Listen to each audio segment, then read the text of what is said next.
Alright, are we live? I believe we are live. Alright, yeah, we'd like to thank everybody for tuning into the stream. We'll just go ahead and do a bit of, yeah, so we'll basically just have a bit of a conversation about the day just gone for this trade period. So we'll discuss, certain things that have happened. And yeah, without further ado, we'll just go ahead and get stuck into it. I'll now introduce. Obviously, you guys know him. He's been in my streams for a while now, and he's a pretty good addition to this channel, I might add. So yeah, I'll go ahead and introduce Kev. So Kev, if you want to say something. Um, she's a nice word, so I very do appreciate that. Yeah, there's a couple things that I listen to trade radio as well that people tend to think that the media make up these names of that Sam Mitchell, like the Hawthorn place names got brought up. I reckon Sam Mitchell has said that, alright, we're going to ship you guys off for better deals, and I, I think that would be smart for them because they're not in that window, you think, of winning a premiership. I think they have to go through the rebuild. I thought they actually start rebuilding like this year or even last year as well on top of that. So I think if Hawthorn can get some good kids in the draft and bring in Max Lynch, I reckon they might be competitive as well. The only difference is Hawthorn still got their senior players at 30 plus. So what are they going to do about that compared to Geelong? And I think this is where, with us, that now that we've done a rebuild, what we've managed to do is now we've got Lipinski, we've got Kruger. They're in that age bracket where we can now play them in the midfield, help out the younger players like your not Callum Brown, but Poulter. You got Finley McRae. You've got Lim, like Reef as well.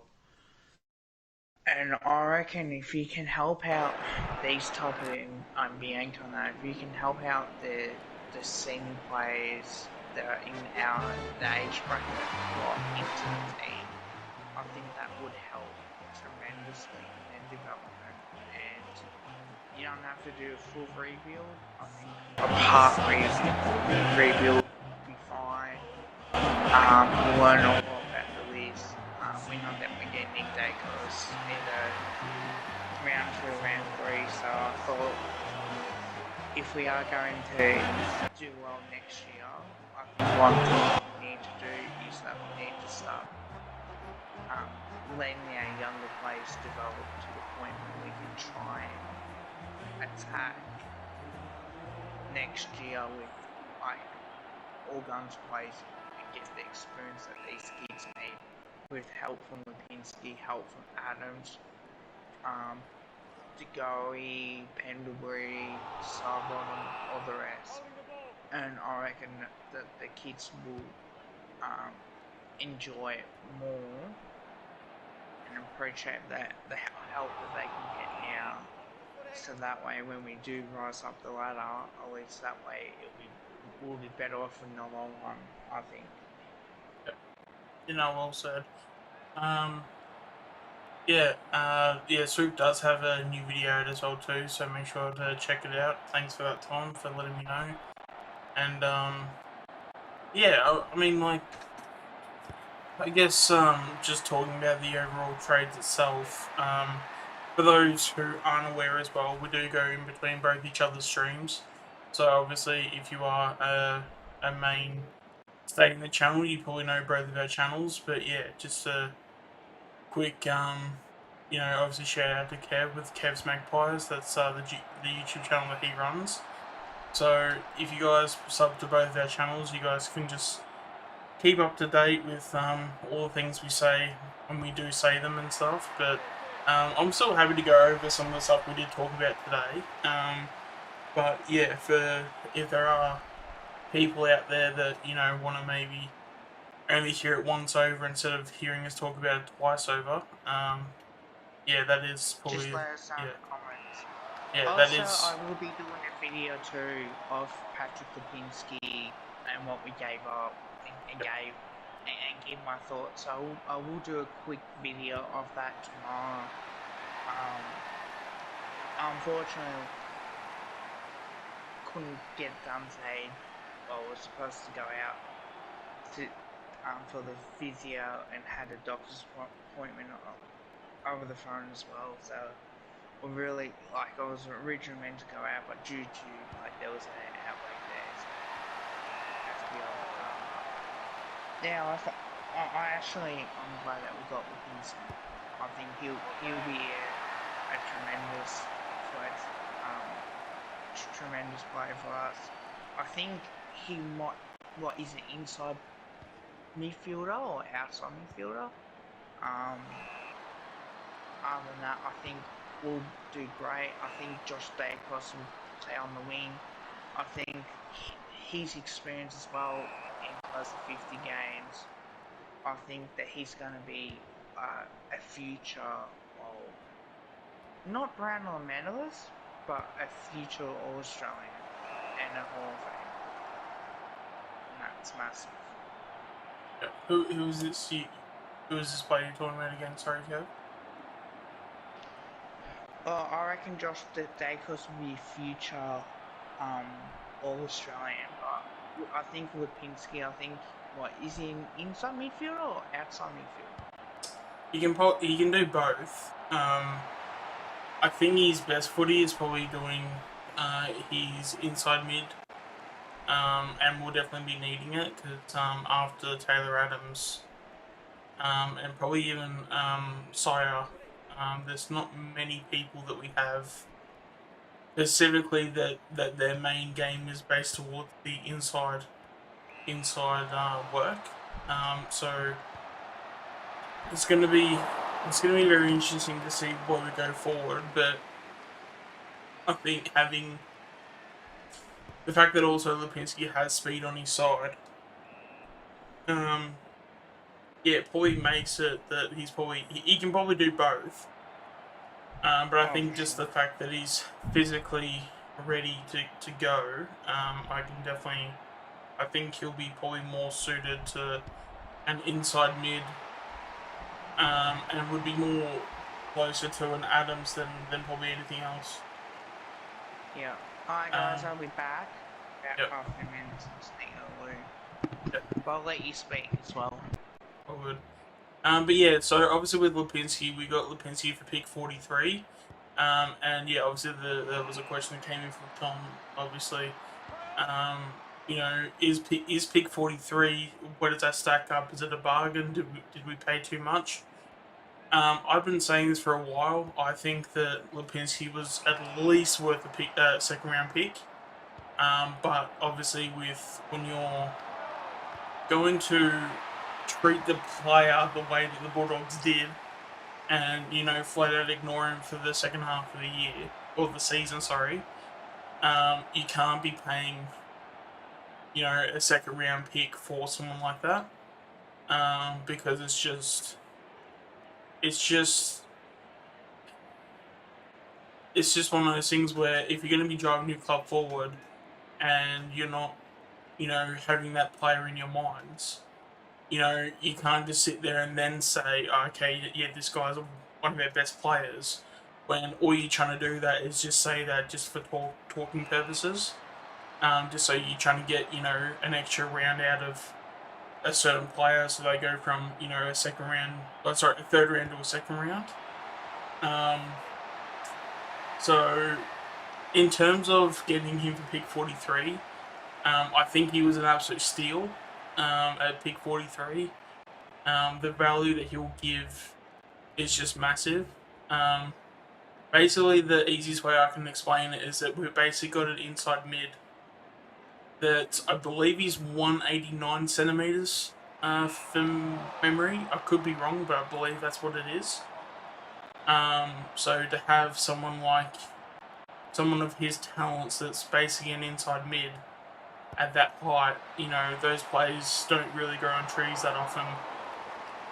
And then also as well, because he has a bit of speed on him too, he can also be just as good as an outside mid as well. So if there's any comparisons to him, I would say that ironically he would actually be very much like a Trelaw, but with just added height. Um, just his inside grunt and just aggression, similar to what like Trelaw had, is going to be very much needed. So if anyone obviously that saw last season, we had a lot of guys that were, scared to take the game on, that were kicking it back and forth, back side to side to each other in the back line. And we were just too scared to drive the ball because, for whatever reason, they didn't trust the game plan.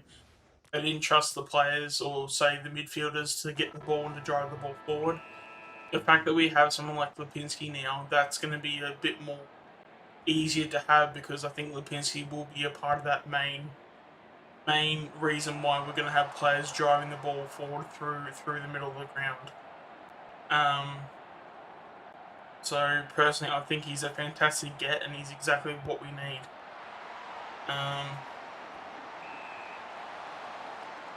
But yeah, I mean that's pretty much like what my thoughts are towards Lipinski.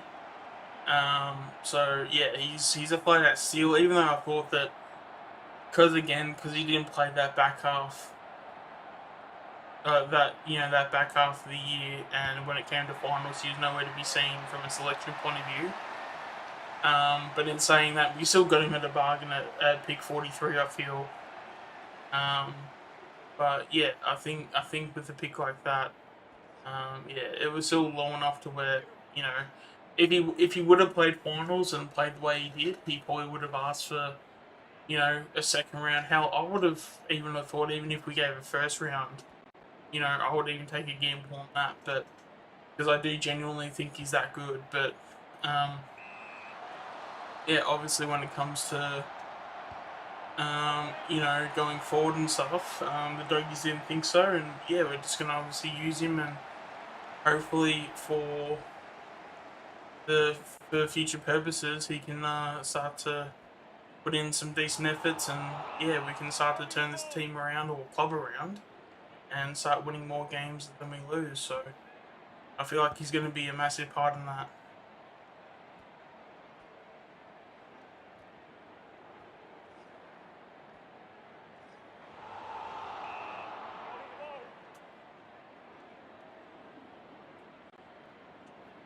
Yeah, so if you guys have any questions in the chat, please feel free to answer them.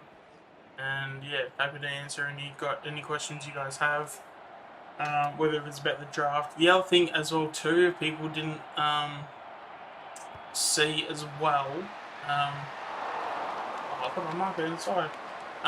One of the things that also got confirmed probably about 20-30 minutes ago was that Max Lynch actually, Graham Wright went on to, it wasn't Trade Radio, but it was one of those AFL podcasts. He basically went on as he was interviewed, and basically he was told from Max Lynch's camp that he has said to him that he is wanting to be traded to Hawthorn. So obviously that means that unless if something changes dramatically, which it just will not happen, um, we will be trading Max Lynch to Hawthorn. What we will get for him is obviously unknown because, again, like Lipinski, he only played 2 games for us this year, and even though that he will be a very good player, I could probably see it. Maybe we could go to a third round pick, even though we'll probably start asking price for around the second round pick. Um, so hopefully we can get something around the third round, and that should be about it when it comes to um, yeah, when it comes to obviously finding finding a home for Lynch.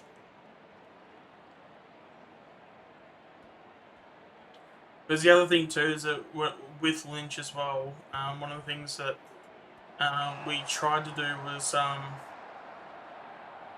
sure we would have tried to turn his game around, turn him into a defender, or even maybe possibly a forward. But I think it seems pretty adamant that he wanted to continue his career as a ruckman. So obviously we just have to respect that, and yeah, he's obviously going to continue his career, even though it's going to suck to see him go. But unfortunately, sometimes it's just how the football world works like that.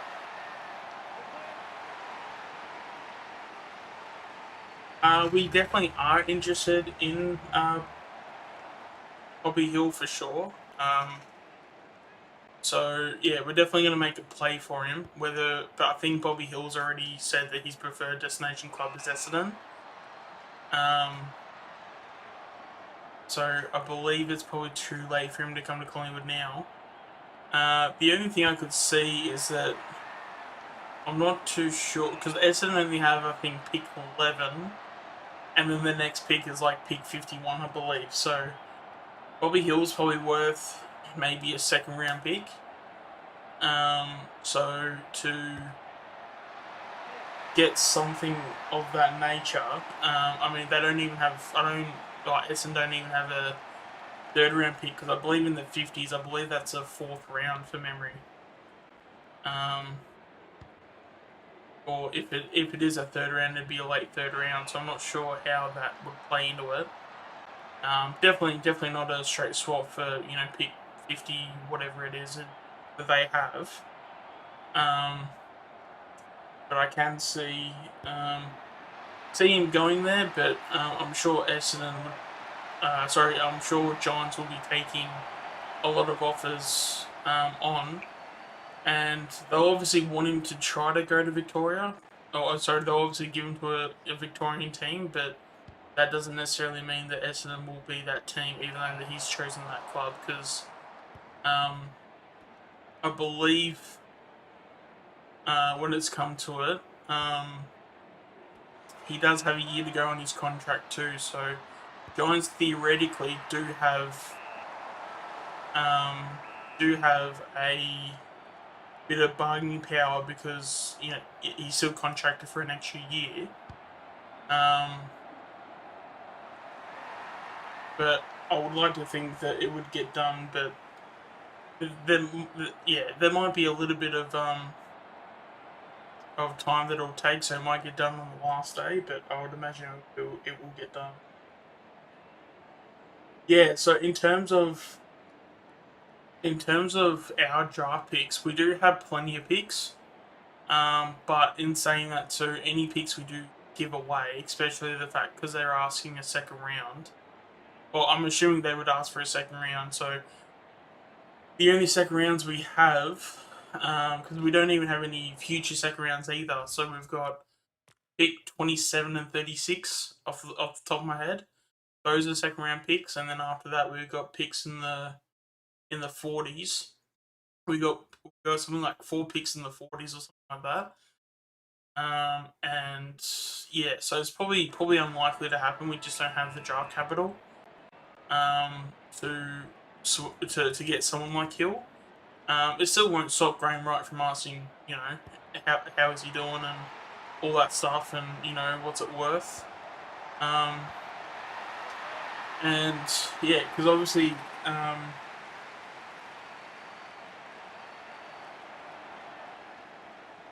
yeah. So if he wasn't under contract, he could have gone to the preseason draft.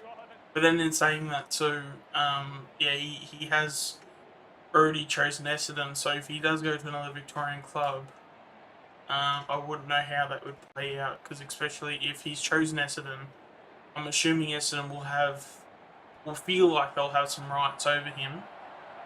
Just because they'll play he wanted to come to us first card. But yeah, we'll just have to see with that and see how that plays out. I would actually want to say to watch his space on a kid called Jared Cameron. He's a kid that plays for West Coast at the moment. kind of had a bit of a falling out. I don't know if it's this serious at the moment, but last time I checked, he was basically quoted of pretty much practically saying that he was done and that he didn't want to be at West Coast anymore. And the fact that he thought he had played his last game. So whatever's obviously going on there, it's obviously not working. So in about 12 months' time, there might be a watch this space because Collingwood actually had interest in him 12 months ago. We just didn't obviously capitalise on it, or a deal wasn't successful in that. So yeah, if he's still feeling like that in 12 months' time, and actually, I think he might be out of contract, so maybe he might be able to go to the preseason draft. Who's Um, that? um, Charlie's brother, uh, Jared Cameron. Oh, Jared. Yeah, and that's the other thing too. He's the younger brother of Charlie Cameron as well too. So obviously, I'm sure you guys will know who Charlie Cameron is. That plays for Brisbane. This is the younger brother. So if you've seen Charlie play, it probably won't take you much to get excited now to know that he potentially could be in black and white in 12 months. But I think he might be out of contract, so maybe we could get him through the preseason draft. Because I can tell you now, as long as we have him in the club, like he could have 12 months off. That's fine. Like to me, I wouldn't be too fussed over it. As long as we have him in the club, because he's 22 from memory, so he's obviously got plenty of years, plenty of time on his side. If it means we have to cop 12 months of him not playing footy, then I'd rather do that and have another 9 years out of him than not having him at all. Because I'm telling you now, this kid will be a talent. Probably needs to also maybe having a year off anyway might be good because he can have a year just to develop his body from like a physical point of view. But we'll have to see because we don't know if it's the fact that he's fed up. We don't know if he's having some troubles. I do believe he has been injured a few times. So there might be a bit of frustration because he's been injured or something along those lines. But I don't think it's anything crazy. I think it's just been maybe similar to how like Bo had this year, where he just did a couple of hamstrings, and that was probably about it.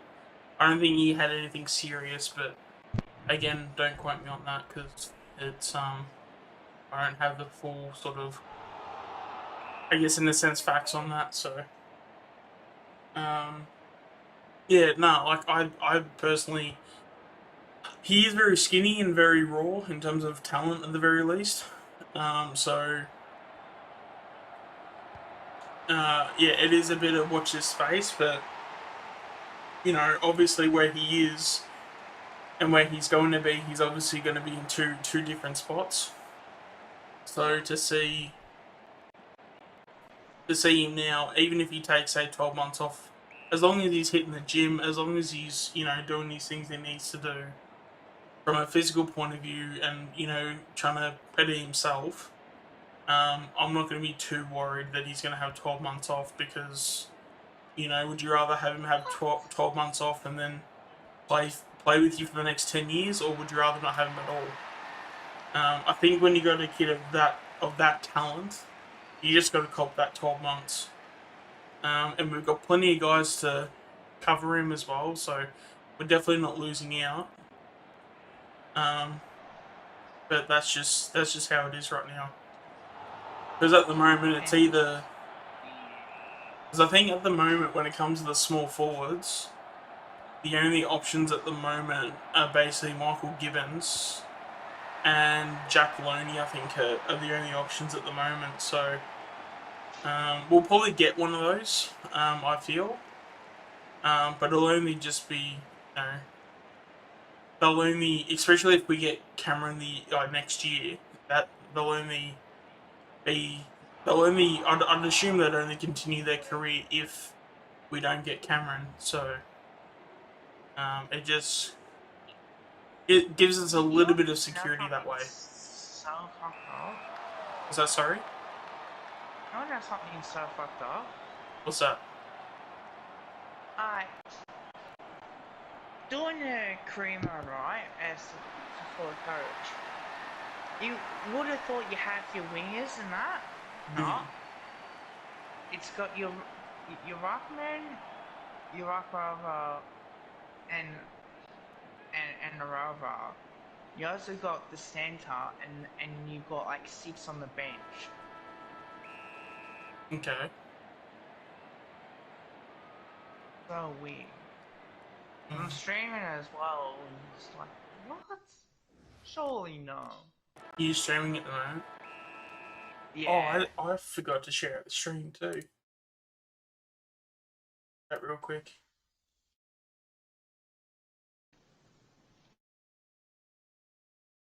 It's like it's so weird.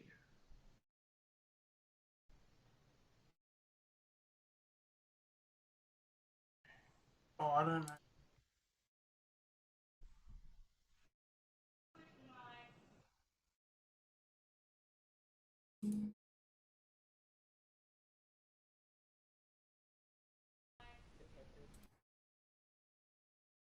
Alright, I've got yours as well.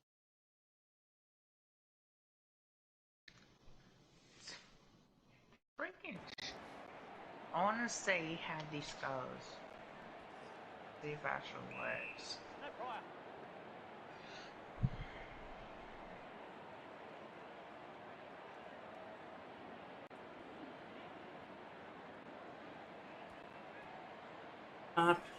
We'll see out of the centre. Is that Elliot there? Come on, get there. Got him. Come on, handball forward. Come on, AJ. Yes, get it out.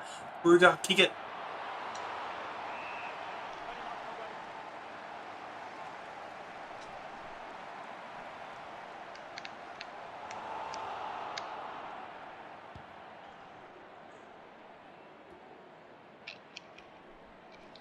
Come on, get him. Yes, hold the ball. See what's going on.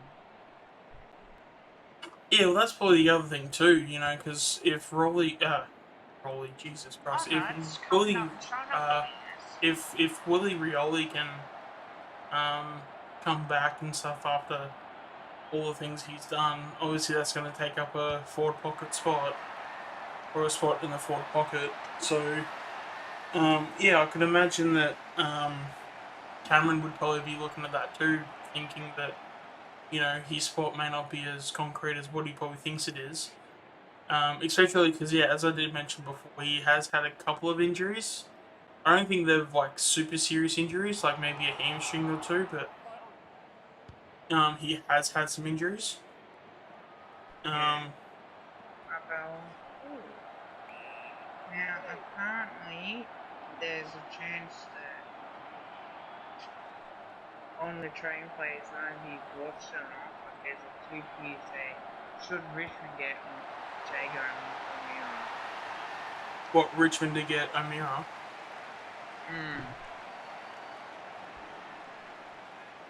That's the thing. I need to watch some like current highlights of Amira because I feel like it's been long enough to where I don't feel like I've got the current opinion I should have of him. Because my current opinion is still of him like just arriving at Hawthorn, where the opinion was like this dude's good, but like he's just made of glass. Didn't he used to use the footy because of his knee injuries? 100% positive? Well, I know he used to get injured a lot. Like he was pretty solid at Gold Coast, and then he had, I think it was his last year at Gold Coast, he had a couple of injuries. Or maybe he had 2 years of injuries. I'm not too sure, but I definitely know leading into him going to Hawthorn, because I remember also hearing a lot of Hawthorn supporters of like saying like dude, like we got to get like the best, you know, medical doctors for this dude, and as long as we do that, you know, this guy will work out fine. Um, so that's my sort of take on him, because that's just what I've been hearing from my fellow supporters. Um, but yeah, that's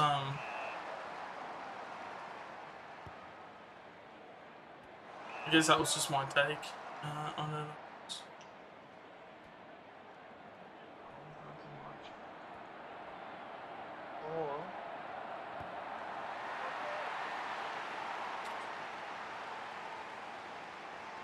I think we just pulled out of the race just because I think Geelong are probably so far to get it. It's yeah, like it. I guess by us, it probably doesn't make sense. It's just probably maybe in a sense, maybe trying to tell our supporters like, yeah, it's done, it's over. So we're just not going to be getting him. And now I guess Geelong are going to be negotiating the contracts. So we're just gonna, I guess, in a sense. But yeah, no, it is weird. I can understand that for sure because you'd want to give yourself every single chance possible. Um, yeah, so why would you want to? Yeah, why would you want to take a chance that even if you get it or not, like pulling you out of the race just seems like unless if you know for sure like there's zero chance of you getting it. I guess maybe the only thing that makes sense is that it's something to where you can tell your supporters, so you can say like, hey, it's better for you to know now than to know later. I think with Jacob Mira, I think he's better at Richmond. Hey Tom, I don't know about you, but I think the same. Like he needs, like Jacob Mira needs to go to a club that's contending. I don't think Richmond are contending. I think because they've had their rebuild and their game kicks in at the moment. I think why wouldn't you want to run that risk of just put him into a team that you can be up there for a couple of years and at least that way it'd be easier. Yeah, it's an interesting one for sure. Um, but yeah, as I said, I probably need to look at some highlights. In fact, if they're only a couple minutes long, I might do that now actually, just so I know what to talk about. Um,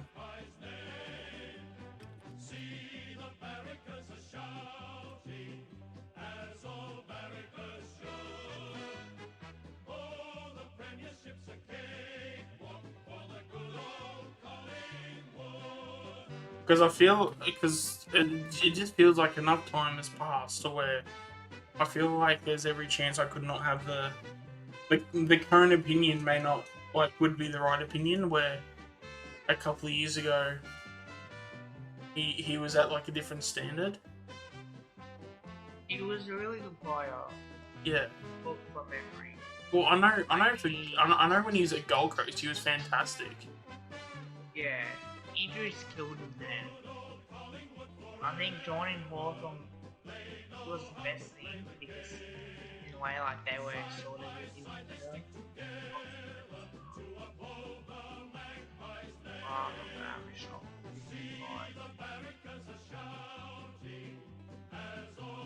But I think I'm watching him now. He doesn't. That like my only concern is because he's got bad knees. Is that correct? It's his knees that he's got injuries with. he had two knee injuries. Yeah. Yeah.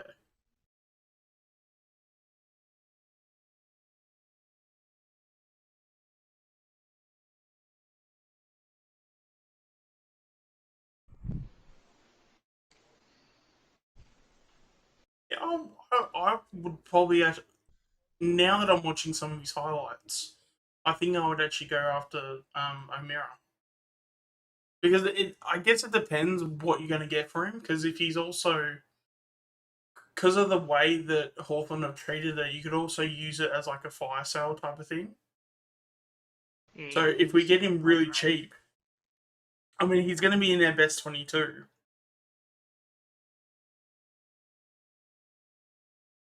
Yeah, he's kind of got like a bit of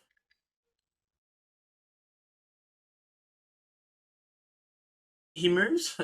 He, ironically, he kind of moves a little bit like Pendlebury, but he's got like but he's more the height of like Adams, but he's also got sort of.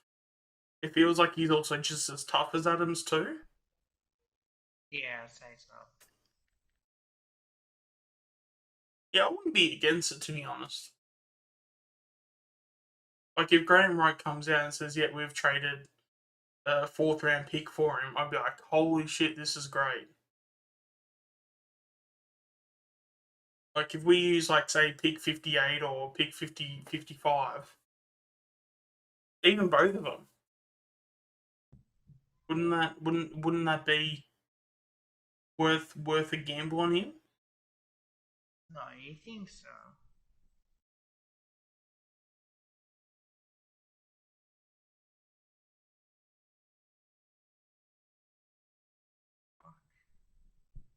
Yeah, and then okay, well, what about his There's highlights of him in 2019.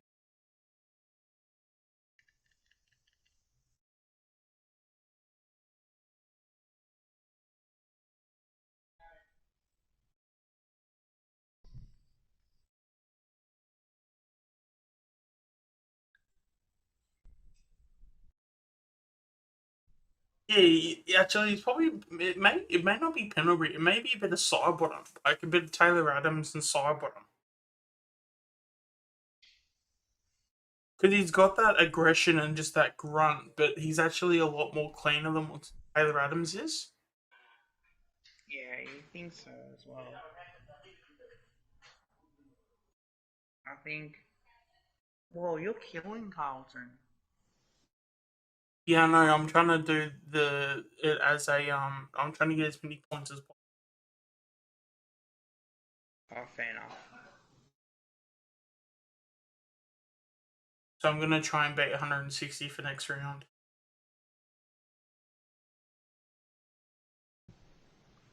Now it's all good. So, no, I'm doing on difficult mode.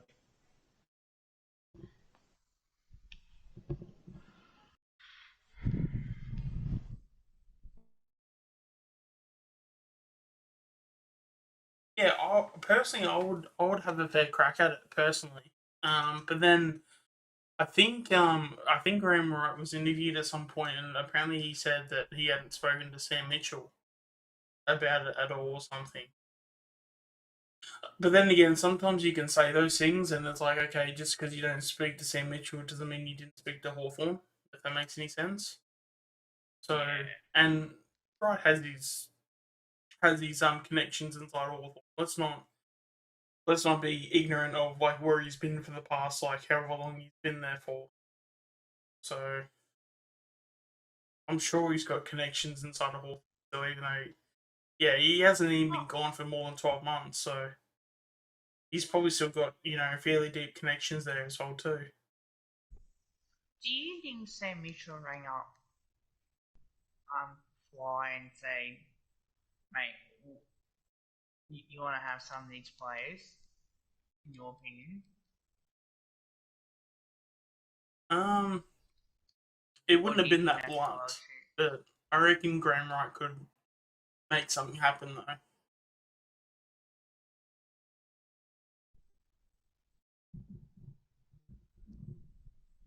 Draft order.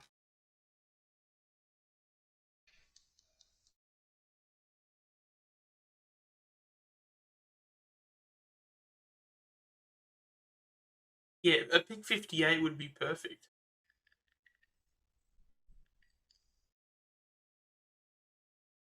Yeah, and we got 8 picks.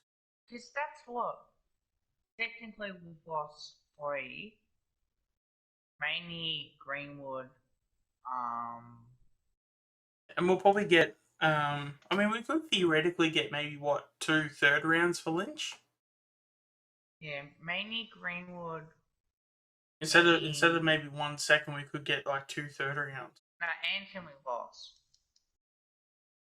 There was another retirement. Who was it? What's that? It's mainly Greenwood Greenwood, and Tohill. Hill, And that's it. and Lynch is the four. But we've Potentially, got two spots. yeah, it's not official, but it's probably going to get done tomorrow. And then Did you not also say that the deal get done on Monday? what for Lipinski? Yeah. Yeah, I think he did say that actually.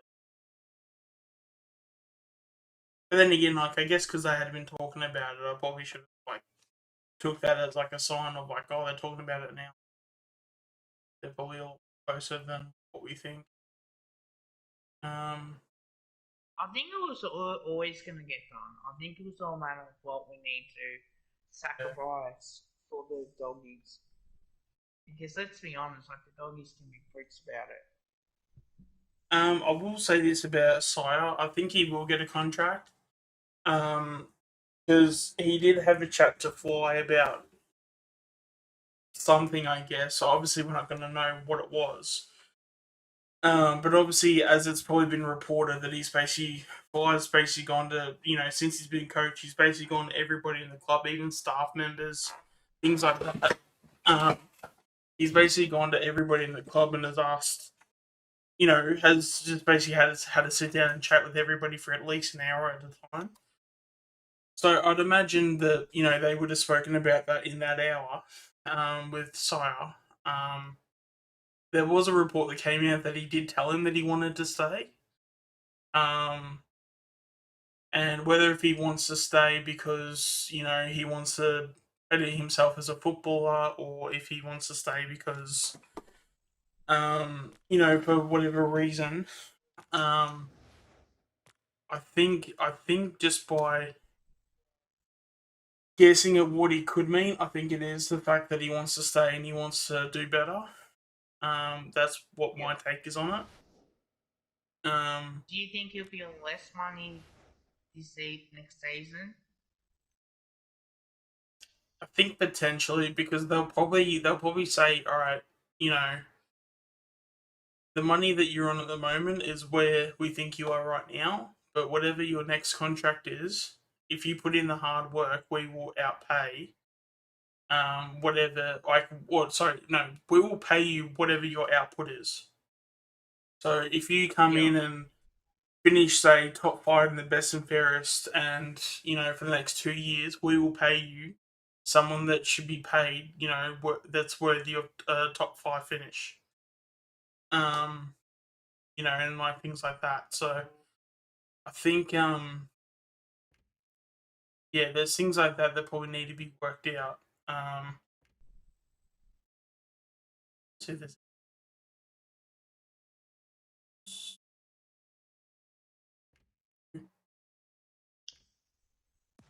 I think I'm happy with that. Um, Oscar Elliott or but yeah, no, I think yeah,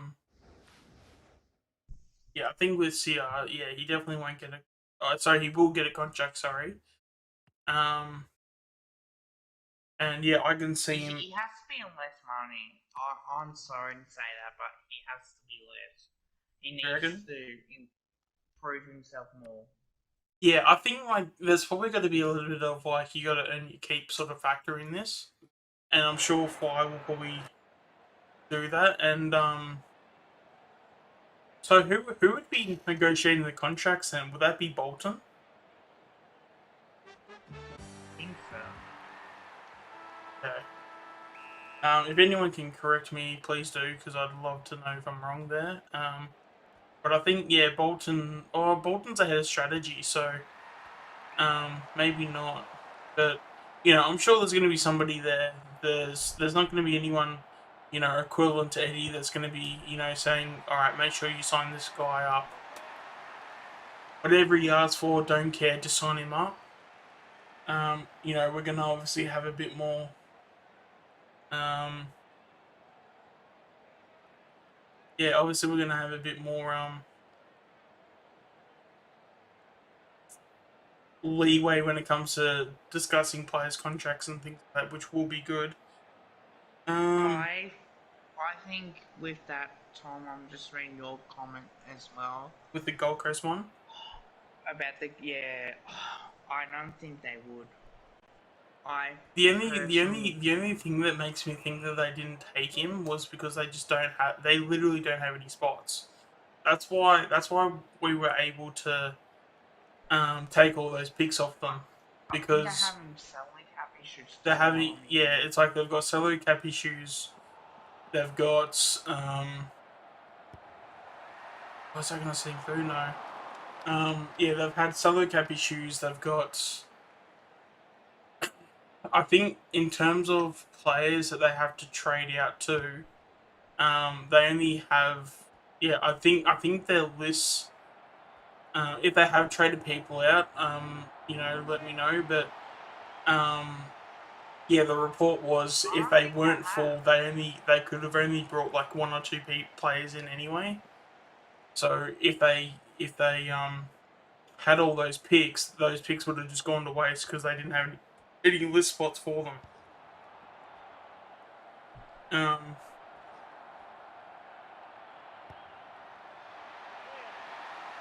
Yeah, so because Brisbane at the moment, even the Gold Coast Suns, like they've got no salary cap at all, so they're I gonna don't, have to. yeah, I don't think Mark J Mar's there because I think when it comes to because apparently there was only like two coaches that stayed, and one of them was one of the Selwood guys. I think did we have Scott Selwood or Adam Selwood? Because I know Troy's gone. I want to say we had Adam Selwood. It was whoever was who was going to be the VFL coach. Yeah, he's still there, and we've got Hayden Skipworth. So I don't know if Mark Jamar's going to be the ruck coach, but I mean I hope so Because I because he think was as pretty good in his well, day. I think as well they'll keep Thomas, they'll keep Cox, they'll get rid of Lynch because they're not gonna put Thomas on a pre-season half. Yeah. So is Scott playing and coaching, or is it just Scott's playing and then Adam's coaching? Because I definitely know we've got a Selwood. Because I thought whoever was the Scott Selwood's playing,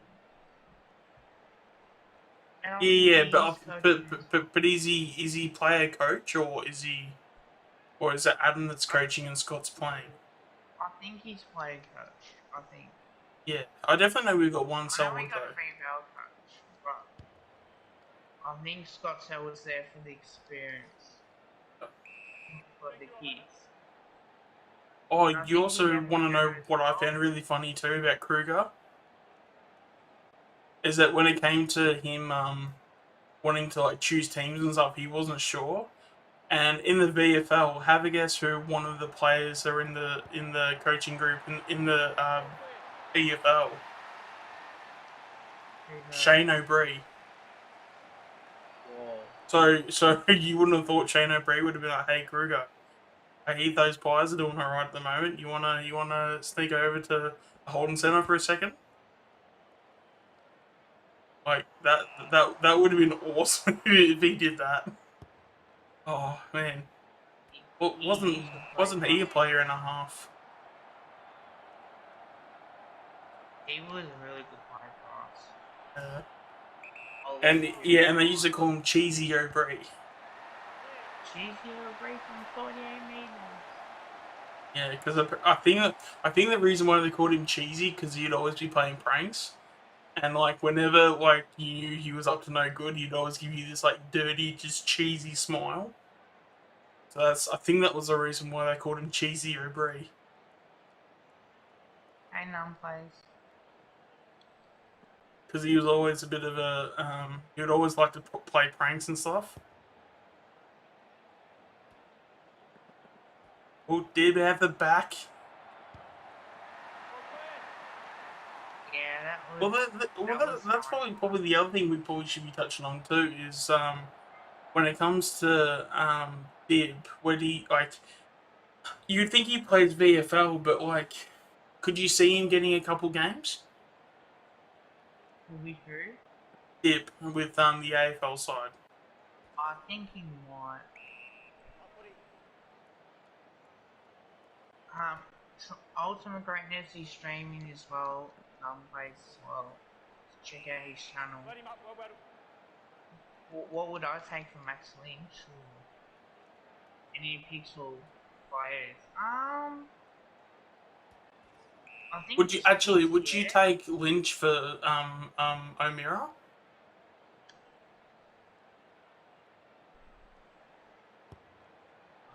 You know what would actually be a No, very good but deal. would not surprise me if I did. You know what I would possibly do? I would do Lynch for O'Meara and Unston. That would be a good. I would actually really like that because you got Unston to give you a little bit of experience, and I know with at least because I think Gunson's like 28 or something, 29. He will be good for 3 years. 3 or 4 Yeah, years. but at least he could be there for like just the experience, and I feel like also Ollie Henry could also really use his sort of guidance because he's. I mean, someone said that someone on Trade Radio said that he reckons that Ollie Henry could be like a Steve Johnson, but also as well, I think that he could also be a uh, Unston as well because he's got a really good like marking ability. Where did Steve Johnson ever have a good marking ability, or am I, or it was He's only more just of a coming forward. yeah? So He's more of a free pitch player. yeah, He can so take a mark, but he's more like a damaging player who's play. I would like Big Bobby and that ain't happening. hey mate, Because then Hawthorn's gonna get hey, punished. how are you doing? Um, we'll see how we go. Um, yeah, probably just probably might give you a couple of weeks just to see how you go in the streams and stuff. And yeah, we'll just go Who's from there. asking? What's that? Sorry. Who's asking? Oh, Num Plays is asking for a mod.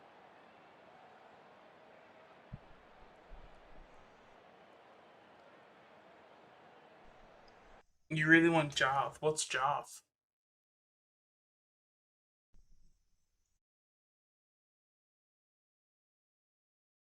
Oh, the player Jarth. Yeah. Um,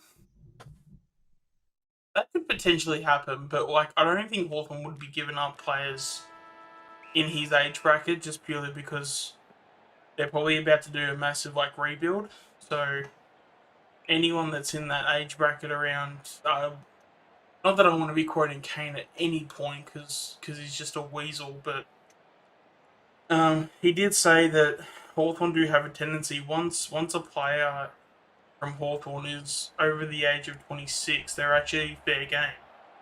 So, and apparently he's right. I don't want to be quoting him if I am wrong in this. Um, yeah, like I know he fits our age, but I don't think Hawthorn would be letting go of someone like that. And then if they are going to, there are things like contracts in play, and I'm pretty sure he'd be under contract. So, um, there's a lot of things that go into it. Yeah, Kane Corns, he's not. I do like that he has an opinion and he just goes for Yeah, to an extent, but it's you do kind of get fed up though if he's talking about your club so much though, and he's just ankle biting you like every chance he gets. Like that's the thing that annoys me is that he knows he's ankle biting, but he keeps doing it, and then he sort of with Jarth, yeah, I think there's no chance, mate. Unfortunately, even though I think he'd be a great kid to have. I'm assuming he'd be under contract, and yeah, there'd be a few factors in that. Yeah, I know it's annoying, but unfortunately, that's things like that need to be in place so that the AFL can be run fairly. Um, so it's a very not complicated game. It's a very laid game. So there's a lot of things that need to be considered when it comes to trading players. It'd be pretty awesome if it was just simple, but unfortunately, when it comes to that, it's not as simple as what you think.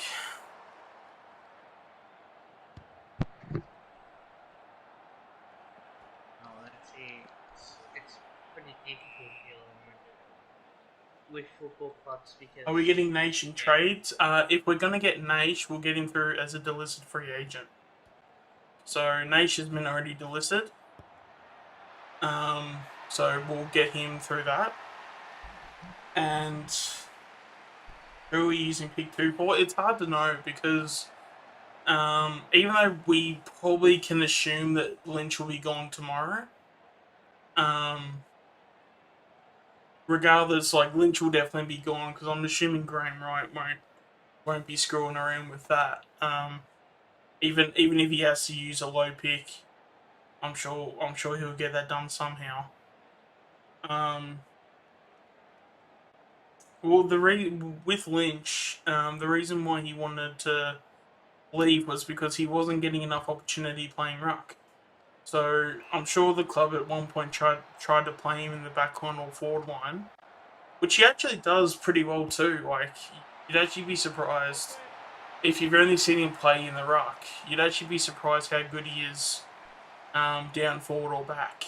Um, he tried to be a bit of a ruckman that goes forward this year, and I thought he did it right, but um, yeah, if the guy wants to be a ruckman and he's good enough, unfortunately, we just gotta accept that that's the type of player he wants to be, and if that's the case, well, Hawthorn obviously want a ruckman, so um, we're obviously going to get full value out of Lynch anyway with the draft pick. Um, yeah, it's just going to be hard to keep him, knowing that because we have someone as good as Grundy. It's just really hard for anyone as a ruckman to be competing with Grundy. So I'm sure if you had most players in the competition, if you're going to be playing, one ruckman, that if Brody Grundy doesn't get injured, he basically, you know, there would be very few players that would outrank Grundy in terms of playing every week. So, um, especially with how good he is. Um,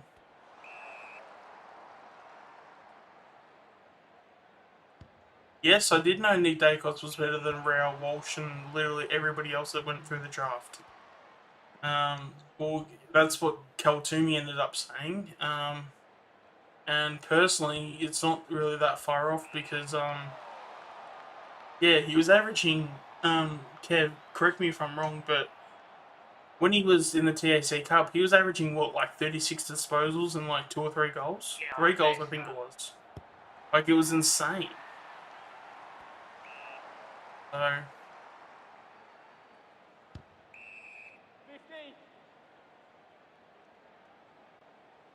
yeah, but I mean, Colton don't have much to brag about anyway. So they always take what they can get their hands on.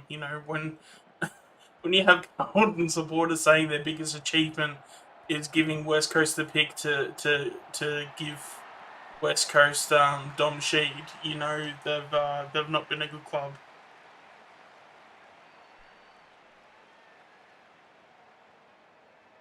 Yeah, and I think Nick Dacos paid at 50.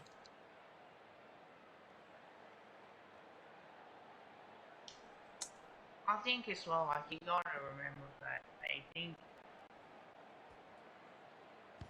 they are a good team, and they always gonna put pressure on their fans, Yeah, of their fans on that expectation. Um, I don't think they've been through that many of a rebuild, to be honest. mm.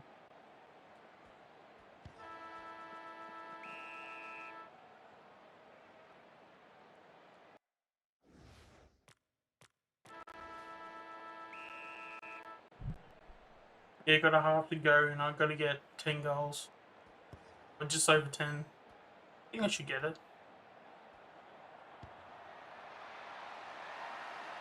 9 to go.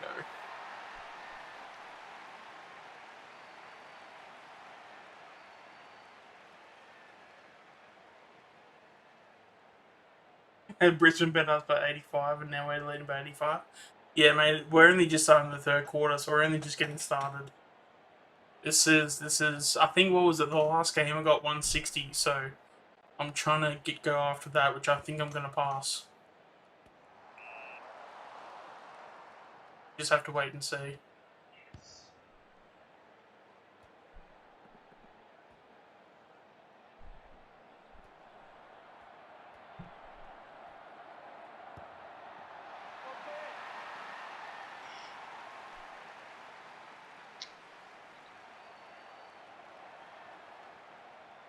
Yeah, mate, Lipinski is smart. It's good. It's he had the decision to choose between Carlton or Collingwood, and yeah, he chose right, and he's gonna get rewarded for it. What a win! He wanted to win premierships. That's right. One more point. Oh, I hit the post. Nah, Lewis Young was always going to Carlton. Actually, he was never linked to us. I don't think you really want Lewis Young anyway. I think wasn't he just a role player? Think so. Fuck, what a win, boys. Sharon. I mean, if he's in your best 22, a best case scenario is probably either just sneaking into your 18, or or he's going to be on the bench. I don't think I don't think Lewis Young is going to be in our best 22. Oh, but then again, he is a key defender, isn't he? Young from Bulldogs that went to Carlton.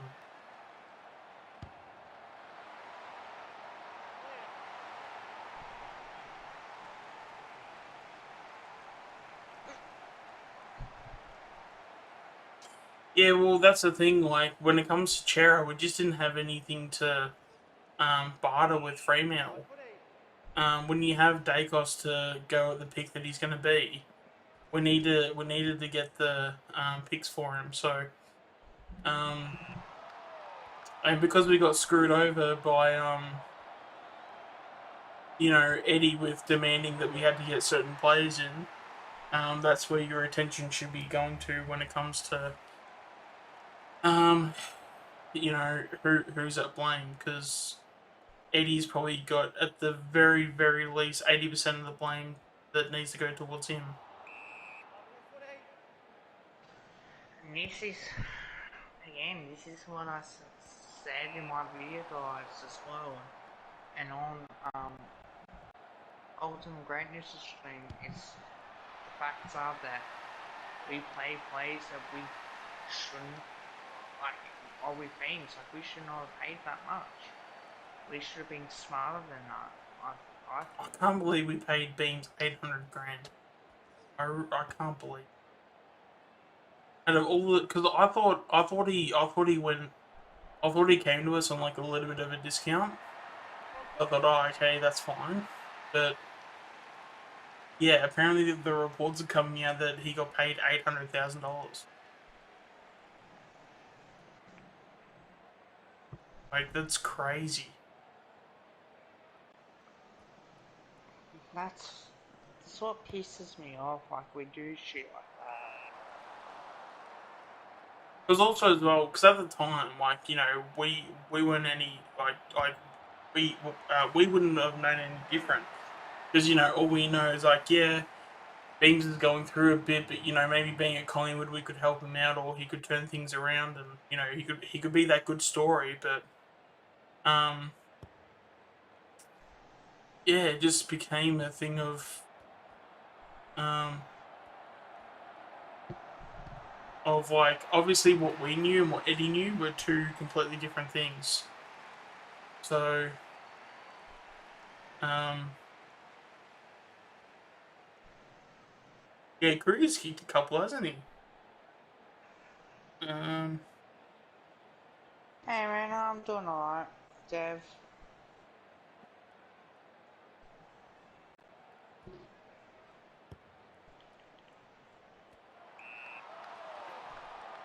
Yeah, Kruger's going to kick another one. Let's see how many goals he's kicked so far. Oh, we only need one more goal to get above 162. Oh, he's kicked 11. We might see if we can get the 13 out of him.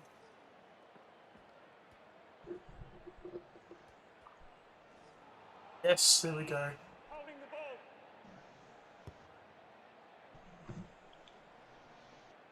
Ooh. Yeah, Cameron.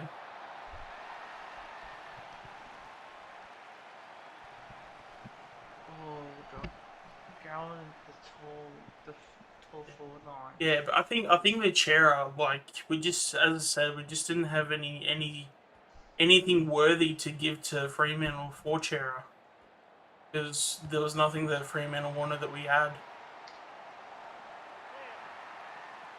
Because also as well we had to use picks to get Dacos. That was going to make things difficult as it was. Well, Darcy's kicked 5. Um, yeah, that was already going to make things as difficult as it was.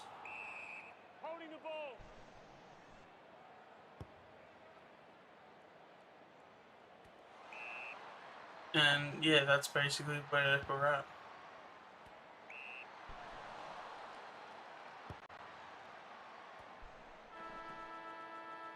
No, I don't think pick 6 is too much personally.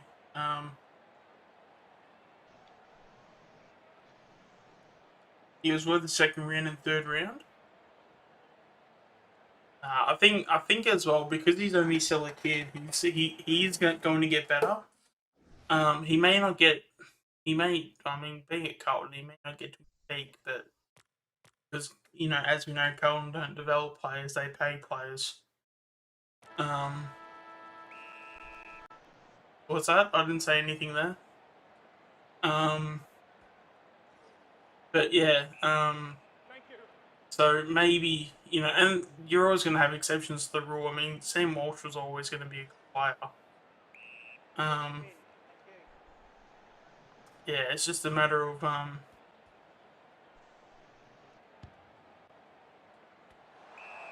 Oh, we've still got another quarter to go. I didn't realise that. Um, get it? Yes. Hey, Devon.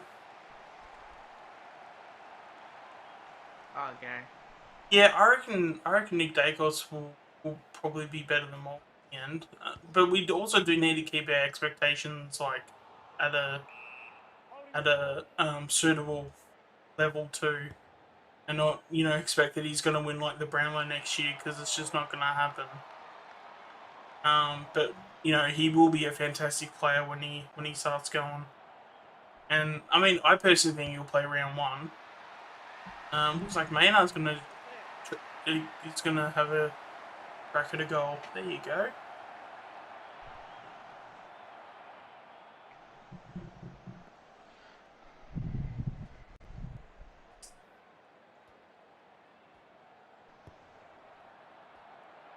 Man, try to watch.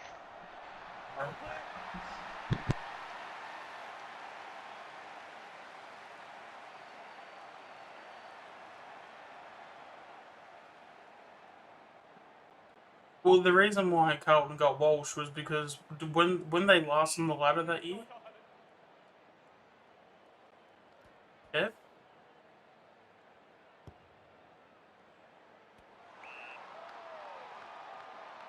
All right, looks like Kev's probably ducked out for a little bit. Um, there you go, good Maynard.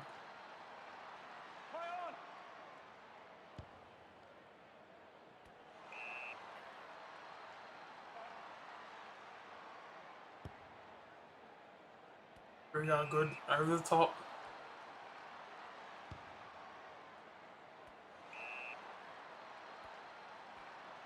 Get him. Yes.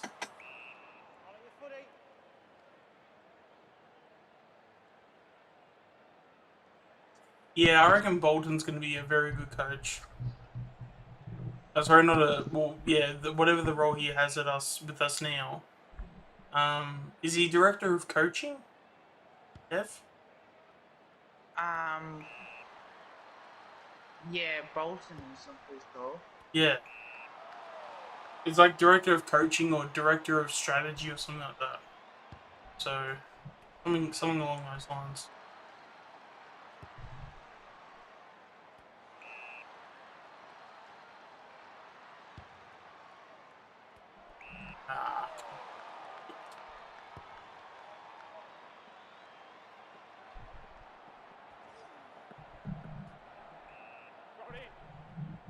Ah, I'll say this: when we do play Carlton next year, we better fucking beat them.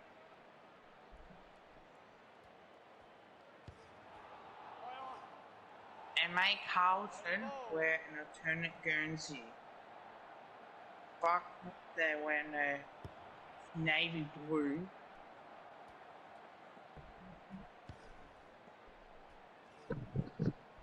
you see, like when it comes to jumpers, like I mean, I always can appreciate a jumper when I see one, but I'm not. I don't really get too far into it other than that when it comes to jumpers. Like, oh, I mean, unless you got like the Port Adelaide situation, but that's that's really about it. I think as well, Carlton are hypocrites in a way, Hmm. right? And so is Richmond and Essendon. They wear their clash Guernseys against Port Adelaide, but yet they don't wear it against us. Yeah, They'll wear it against St Kilda, but yet won't wear it against us. So what's the difference? Why can't the AFL just say, no, jam that up your ass? You're wearing a clash Guernsey against Collingwood when it's their home game. Like, yeah, that's what pisses me off the most. yeah. I mean, when it comes to yeah, when it comes to jumpers, I'm a bit sort of unqualified for something like that, but um, I can imagine. Oh, what was this? Oh, 188. So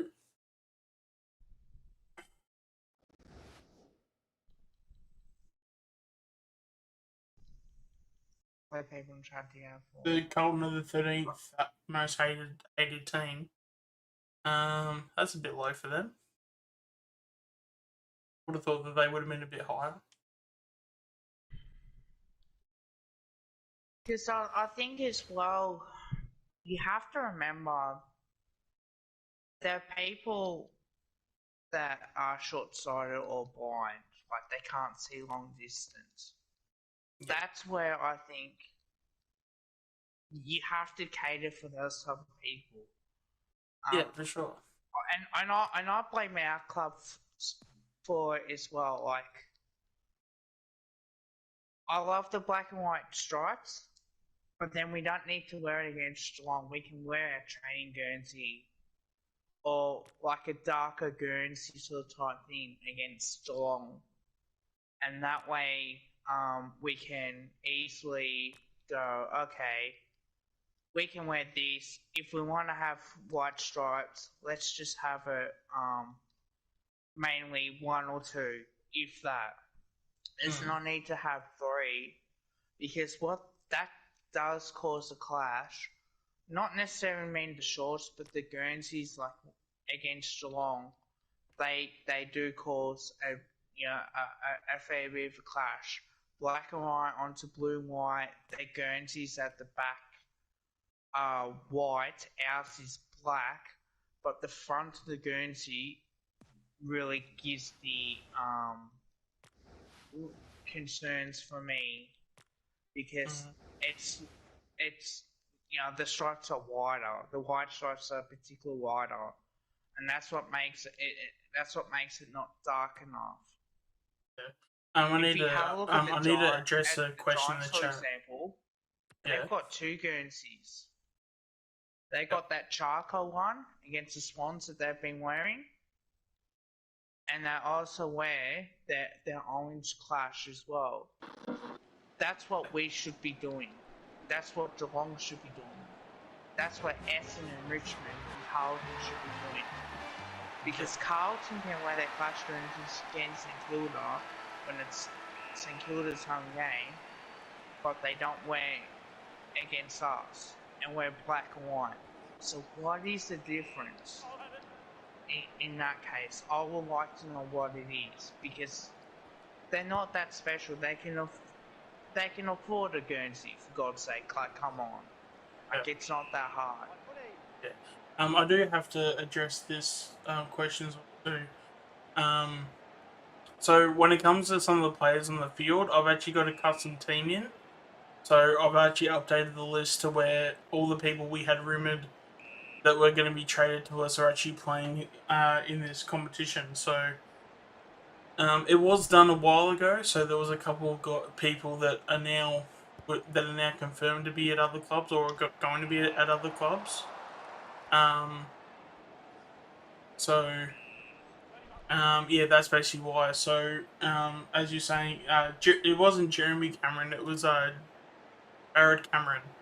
So Jared Cameron is the brother of Charlie Cameron. So he was actually linked to us last year, and it was also reported that he was gonna, because he plays at West Coast at the moment. It was reported that he was going to take 12 months off, and he was then going to assess his options from there. So we'll kind of see like how that all plays out, and yeah. So it's Charlie Cameron's brother. So and yeah, and then there's guys like Kruger's playing. Like was it? Yeah, Kruger just kicked that goal. Lipinski's in here as well. So yeah, so I just changed up the. So I just changed up a few of the players around that we were rumored to get. Probably should actually update it. Actually, I might see if I can get that updated and. But then maybe not, because then I'll have to like play a couple of games to get updated to the team. I might maybe restart the season for the next stream, and I'll have more current players on the list, I guess. There'll be a new game of AFL Evolution to watch. Yeah, there will be, because 2020 was the last one that came out. So yeah, this one came out 2020. So you'd imagine it would come out at the same time for 2022, because they normally come out every 2 years.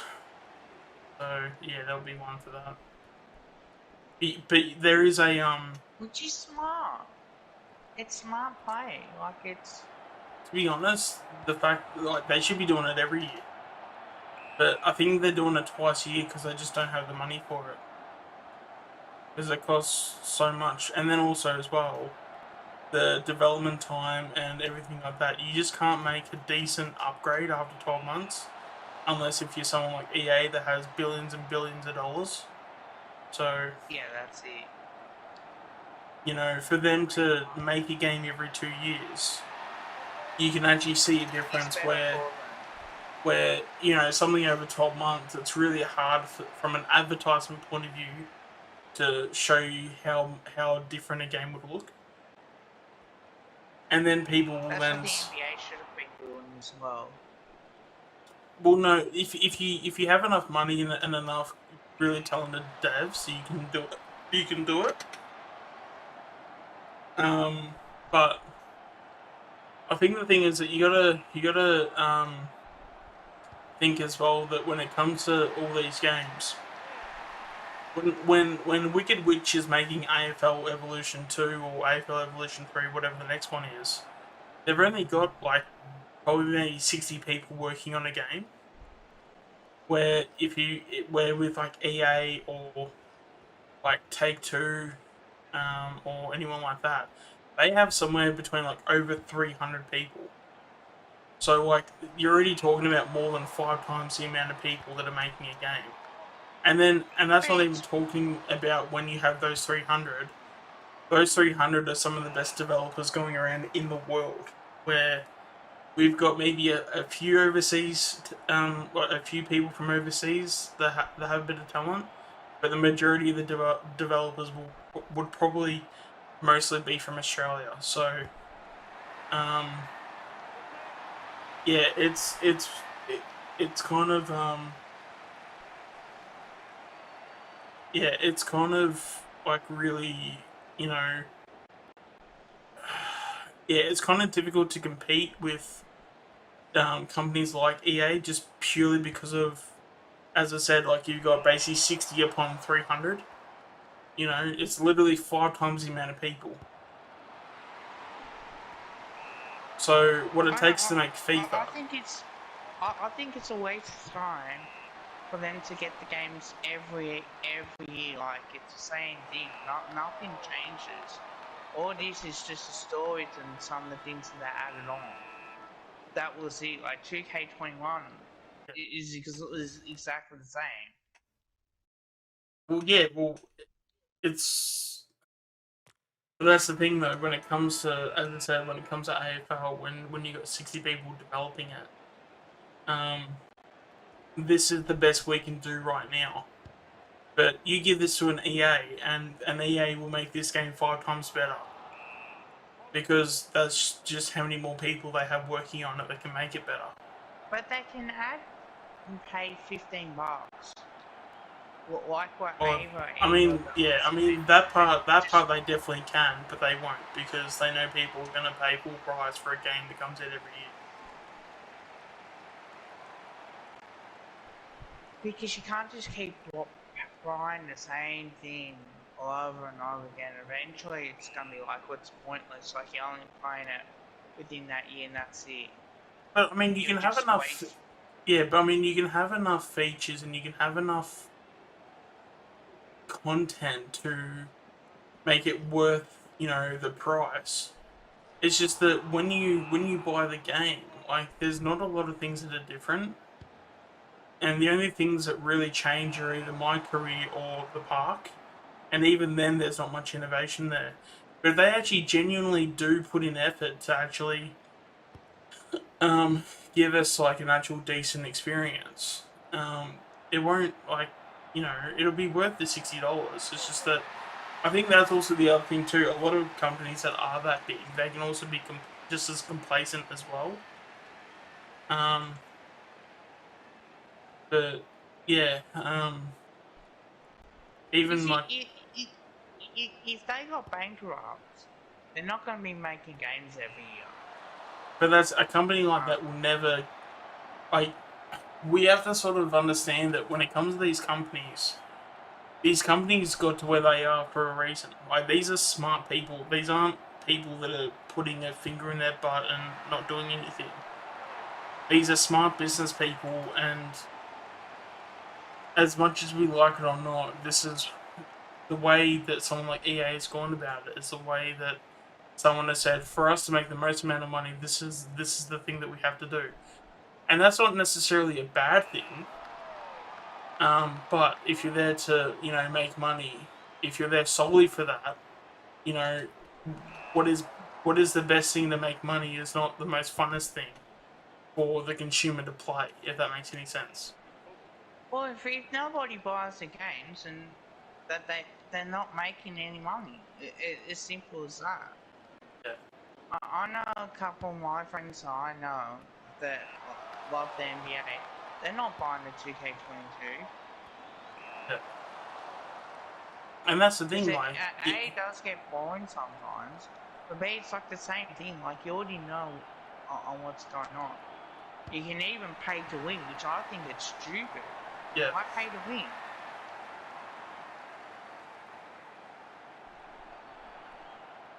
I mean, I do feel like EA is getting better at it, but they still need to obviously improve.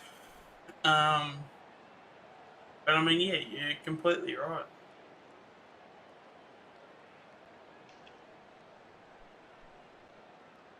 And then that's the reason why Destiny 2, with Destiny 2 for example, they don't just make another game. They take some stuff out and add some in there. They can full on upgrade that. That's what they should be doing. Have it every 2 years that you make a game and you can upgrade it to the point where you can do that storyline, and you can still add difference to that. You don't need Yeah, to have it every year. yeah, I fully understand. You gotta save money and go right. Like they made AFL games every year, and they stopped after 2007, and that had the PSP one. They only had like AFL Live 1 and 2, and I have AFL Live 2, and then I have AFL Evolution. At least I had like 17, 18. Didn't have 19, but they got 20 and 21. Yeah. And I think it's smart to do like that, because it's the same thing. Yeah. Yeah, I know, it's almost... Because I didn't get the new cricket game. Like what's the point? Mm-hmm. I just don't see the need into doing that. Now I'm going to full screen. Alright, I got a question in here. Do we need anyone other than Aish? Um, Ben Reed doesn't play for us anymore, he's retired.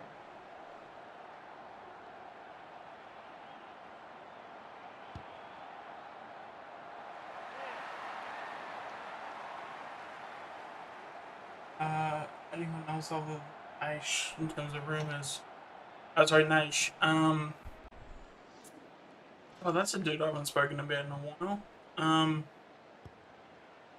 Uh, I don't think if there is. Nothing that's sticking out to me, mate.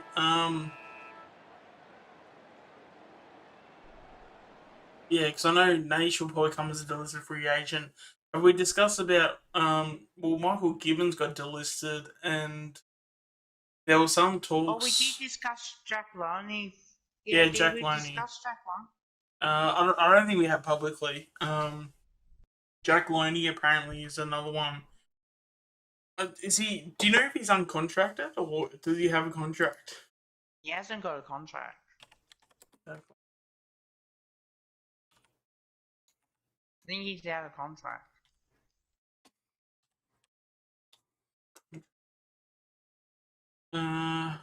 Loney signed a 2-year extension, and Kilda keeping him at the club until at least the end of 2020.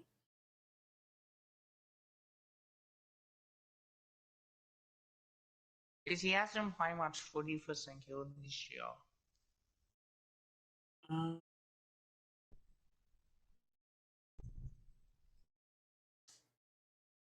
says he contract until 2021. So that's something.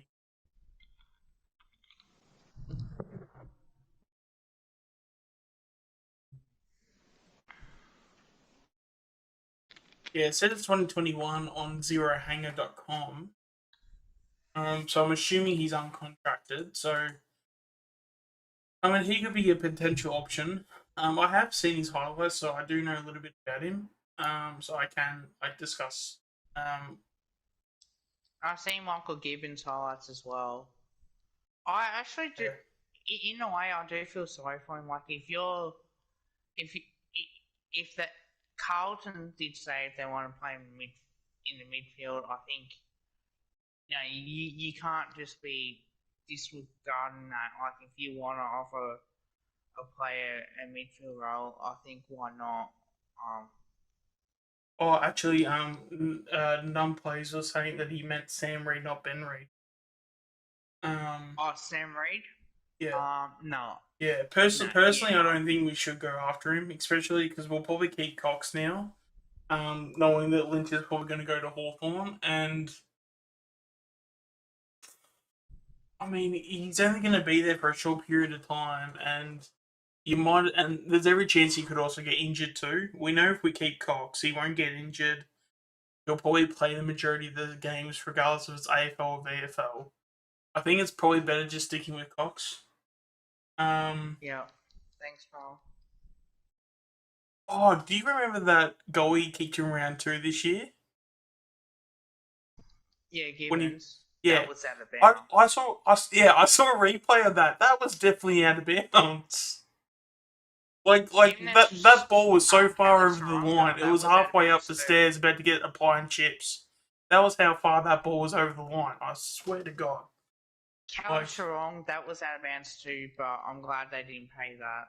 mm, yeah, but no, That that that ball was that so was actually a yeah, good but goal. no, that ball was so far over the line that that ball was halfway up the stairs, about to get some pie and chips. That was how far that ball was over the line. Jesus Christ. Um, yeah, so I think when it comes to Gibbons and Loney, they're kind of, even though they play the same role, but they're on opposite ends of the skill base. Where Jack Loney's best attribute is like goal sense and being able to from the ball. But Oh, yeah. his pressure inside the forward 50 is not great.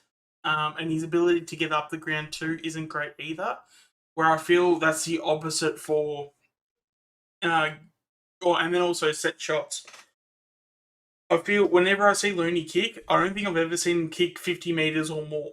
So he's got maybe about a 40 meter kick. So similar in JT in that sense.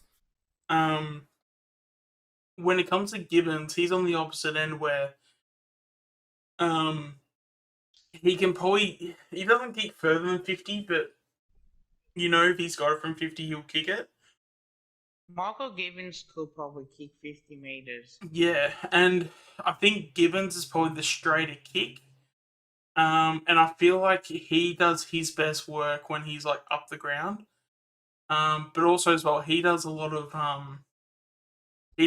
forward pressure as well around in the forward 50. So if someone's being lazy on defense with the opposition, or if the opposition's being lazy on defense, he's going to be that guy that comes in, runs in, and tackles the guy down. Where I think Loney, I mean, he might do it a couple times in the year, but it wouldn't be enough to where I think Gibbons would do. Um, and then, I mean, I feel like Loney probably has better goal sense, but that's not to say Gibbons isn't far off from him either. Yeah. It's and then as a crummer, I don't I don't think Gibbons is that good of a crummer, but like if he receives the ball, like he's not going to drop it. So if someone picks it up themselves and handballs it over the top, Gibbons will definitely pick it up Gibbons will definitely mark the ball or whatever, and then he'll run through to the goals and he'll kick a goal. So I think they're even though they're the same player, but their attributes fill the both both sides. So you've got a guy in Loney where he's a very good crummer and a very good goal sneak and has a lot of goal sense. But then you got Yeah. another guy who and is yeah, but isn't say a good set shot. Um, he doesn't really go anything further than. I mean, he does go further than 40 meters, but he doesn't do a whole lot of pressuring when it comes to the opposition. Where I think Gibbons does that, and when he tackles, like when you see him tackle, like he tackles hard too. Where Loney can't Yeah. do that because he's so small. Personally, I'd probably Prefer Gibbons. yeah, I'm leaning towards Gibbons, but the only thing is that with Gibbons is that when you want a small forward, you need someone that has good goal sense. So Loney has that. Gibbons is not far off from it, but Loney is probably better at it. Um, so it's kind of like they're both half and half that role, and like they're half good, half not. But then they're both the opposites of like the extremes. If that makes any sense. Yeah. I was gonna say, could you get both of them in, like one AFL and the other one VFL, and swap them around? Potentially, because I don't think that'd be much because they're out of contract. Um, if you got either of them as like a rookie pick or something, maybe. Um,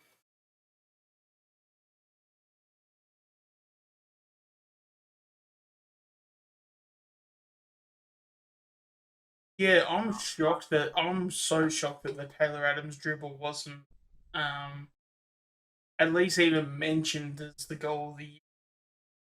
That goal was so damn good. Even the same as the checkers mark. Like even that didn't get mentioned. Um, You got 4 likes, man. You're doing really good tonight. yeah, I haven't done that. I got 3. Will there be any free agents? Not in the official sense of a free agent. Maybe some delisted free agencies. So that's where probably Gibbons and Nate will come in. And I believe, well, if Loney gets delisted, I guess maybe he'll be a delisted free agent as well. But I think St Kilda might be using him as a trade bait at the moment. So we'll see how that one plays out. 100%. Um, 100%. Yeah. uh, Because I would personally keep. I would get Gibbons and potentially Loney as well. Because even if you, even if you really wanted to, you can play both in the VFL and have that as a spot. And at least, like, even though Gibbons has played VFL before, he's experienced enough and he's in that age bracket where you can say, right, you know, we want you to help out these kids and we're going to be playing you as well. I feel like Nash. I feel like we have to get Nash. To me, it would be. I mean, yeah, I really want Brander. I feel like Brander's going to be something. I don't understand the lack of interest that he has at the. I don't understand it. Because West Coast don't play him. Yeah, well, that's the thing. If you're not playing in your best position, how are you supposed to advertise yourself? I guess. So that's probably why. I guess. Um. Yeah. Was it?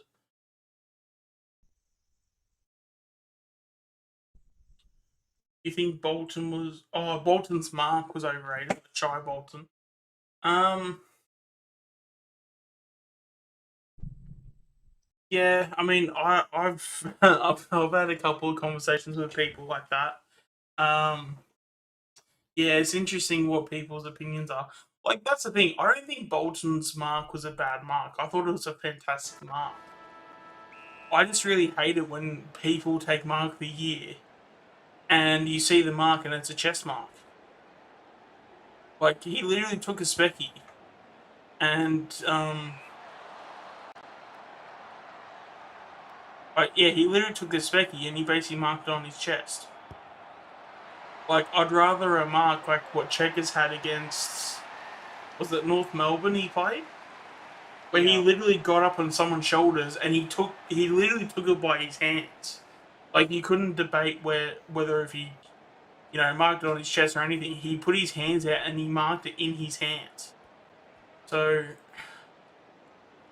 yeah, I I was at don't that game. yeah. I'm pretty sure yeah, I was too. Um If I knew you back then, I reckon you and I get on house and fire. I reckon we really would. what's that? I reckon if I knew you back then, I reckon we would get along like a house on fire. Yeah. I reckon because there's even like Swoop. I swear I've seen Swoop before.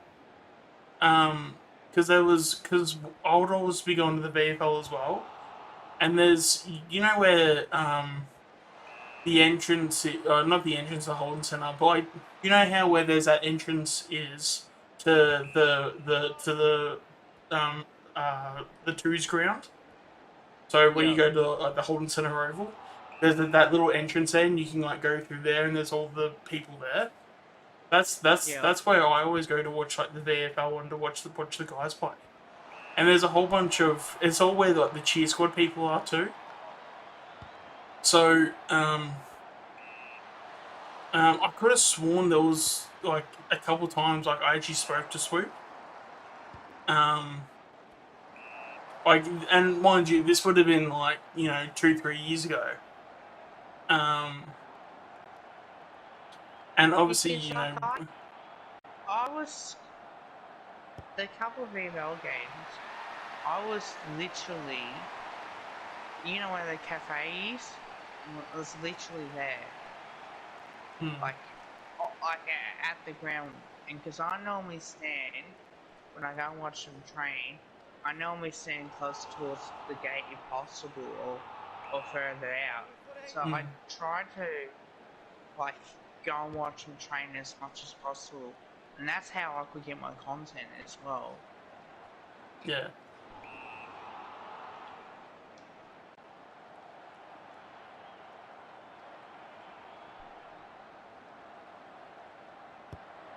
But it'd be really interesting to just figure out like where everybody was prior to this, like because I feel like the majority of the people that do like all the Swoop Luke sort of like videos, I feel like we all go to the footy. Yeah. Um, oh, you know what? Which is actually really crazy. I reckon I saw Andy and his family one time.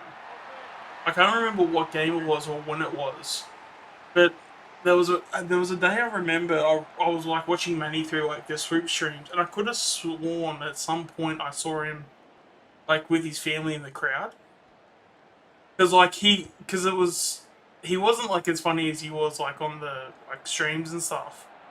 But I just remember hearing that voice Yeah. in the crowd one time, and I'm like, it was just I couldn't figure out like what it was or like what But yeah, I think that was also another thing too, where I feel like I've heard Manny at the footy, but I'm not He 100% lives in sure. South Australia. Was that sorry? He lives in South Australia. Oh, does he? Yeah. Pretty sure he does. Ah, okay. Well, maybe I'm completely wrong then. But it was just like his voice and everything. Like he, yeah, he just his voice just like reminded me of like someone I saw at the crowd, and they weren't like trying to be as funny as what Manny was, but like still like it was like just Manny. It just sounded like Manny like with his family at the footy sort of thing. So I Yeah. don't know. I could be 100% wrong, and it could have just been somebody else. Um, but no, like, but no, I could have sworn I've seen Swoop. Um, I'll have to ask him that because like, Yeah, I think that will be for next time when we yeah, do. because especially as well for someone Oh, like me, if you ever see me, like, you can never unsee me. Like you can never oh man, like, I would struggle to see you.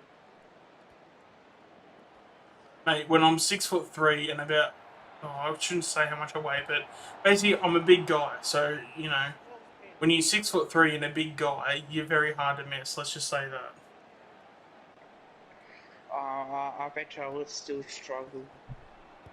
Put it Nah. that way, like I'm helpless. Alright guys, that's gonna be the end of my stream. It's what, 9:45. So I'm just gonna do something now, like do my daily spins. Thank you for watching. Check out Ultimate Greatness, just streaming now. But he's still going. Yeah, we'll probably go for another hour, I reckon.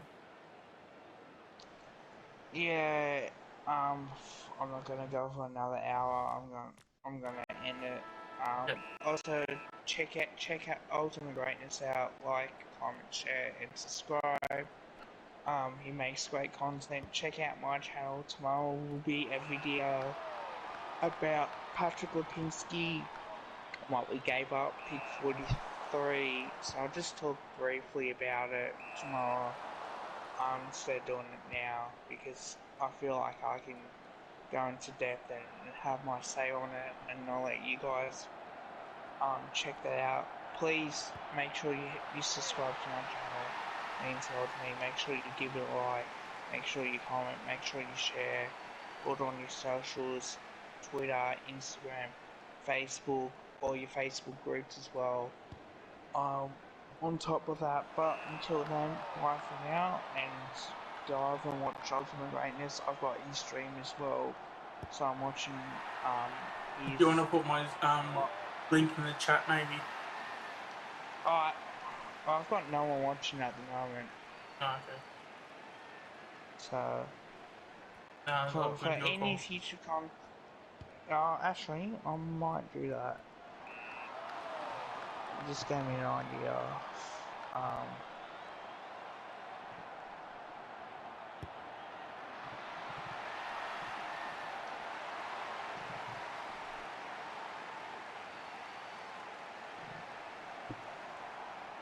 if I do end it, so. Numplay, since you've been watching my streams for a while now, you're very close to getting on, mate. I appreciate the support. Thank you for watching my videos. And you too, Dev. No, mate, you've been watching my streams as well, so keep up that good work. Check out Ultimate as well. And then I'll next time you do comment, I will potentially make you guys mods, because you guys do watch my stuff. On top of that, so I really do appreciate the support. But until then, bye for now.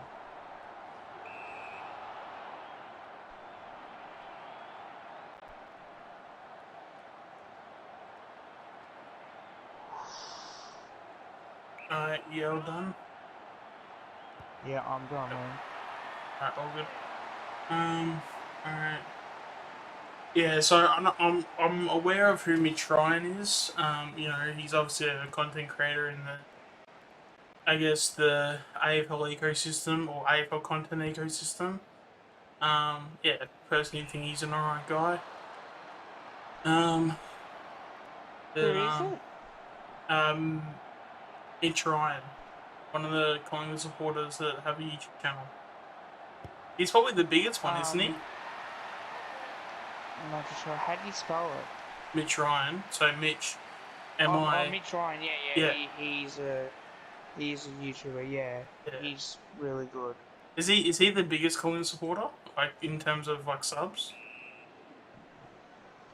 I'll just check out his channel. I think he's got more. Because I feel like Swoop's massive, but he's only got like 2.5 or something. Which, you know, I'm sure that'll change very quickly for him. But yeah, um,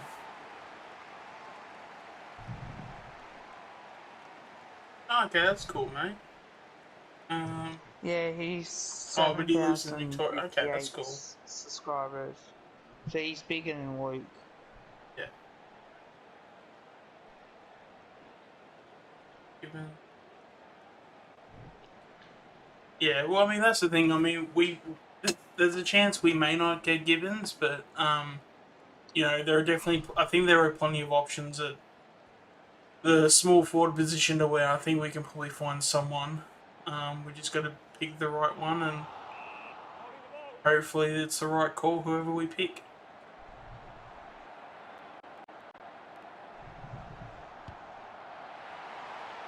Because I guess in a sense, like Loney wouldn't be a bad call. Oh, for sure he ain't. I think Because he's because worth it. he does have age on his side, but I don't know. But like, would you rather have someone like JT, or would you rather have uh Jack Loney? Because I feel like that would be really tough. Because I think I might, even though Thomas may only have maybe 2 years left, I'd rather probably take a Thomas. But I wouldn't be surprised if we I'd go keep either way. JT for a couple more years. Yeah. Because JT's what, 30? Oh, at least that, yeah. Nah, I think he's 30. So. Yeah, because we celebrated his 30th birthday, that's right. Well, I shouted him out on his birthday. Because he had it a couple weeks ago. That's it. So, he's got a couple of years left. You could get Jack Loney in for a couple of years. As well, if the club did decide to get rid of Yeah. JT, and then that way would be a fair, easy move. But But I feel like Thomas is again, better than. it's I feel like Thomas is better than Loney because even if you think about it, like he's his kicking efficiency would be a lot higher than what Loney's would be. yeah, Um, he's just a fully developed Loney, if that makes any sense. Like, you know, he's got he kicks it well, he pressures well. Um, yeah, I feel like you're not missing much if you're just gonna have JT in there. Like, especially when you got Loney. Josh nah. But Kennedy I from think it's Sydney. What's yeah, going nah, on with fuck him? that. Nah, if you can get Josh Kennedy from Sydney, I'd take him. I think he's contracted. I think. Yeah. I thought you said JK from Oh, okay. Sydney. Yeah, no, I meant Josh Thomas. Man, Yeah, Josh Thomas. yeah. All right, all good. I Because I think. was about to say, geez, if we were rumored to get Josh Kennedy, Jesus, wouldn't he be a player to play for Collingwood? Um, but no, yeah, no, we're definitely talking about Josh Thomas.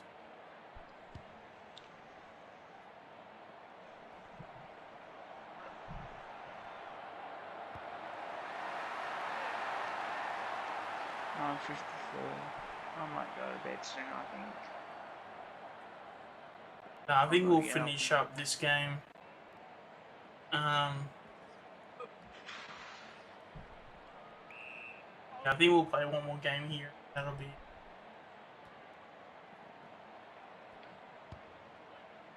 Come on, Elliot, run onto it. Run, run, little man. Yeah.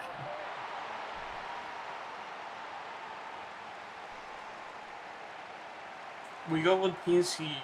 We didn't get Brown. How about that?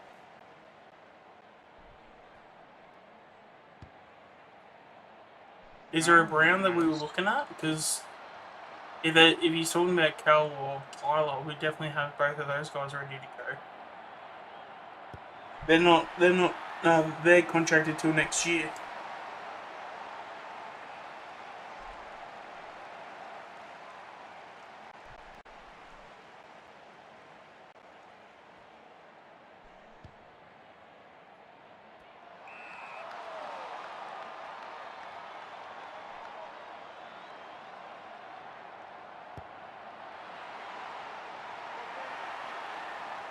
Oh, Ben Brown. No, I think Ben Brown is more than happy at Melbourne, and I think he Alright, signed a 3-year deal or something. So yeah, we're not.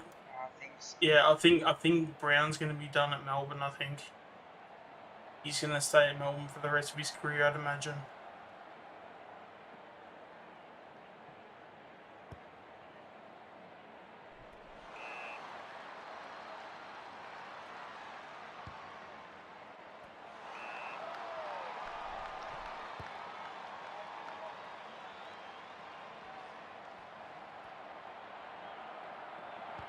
Yeah, there we go.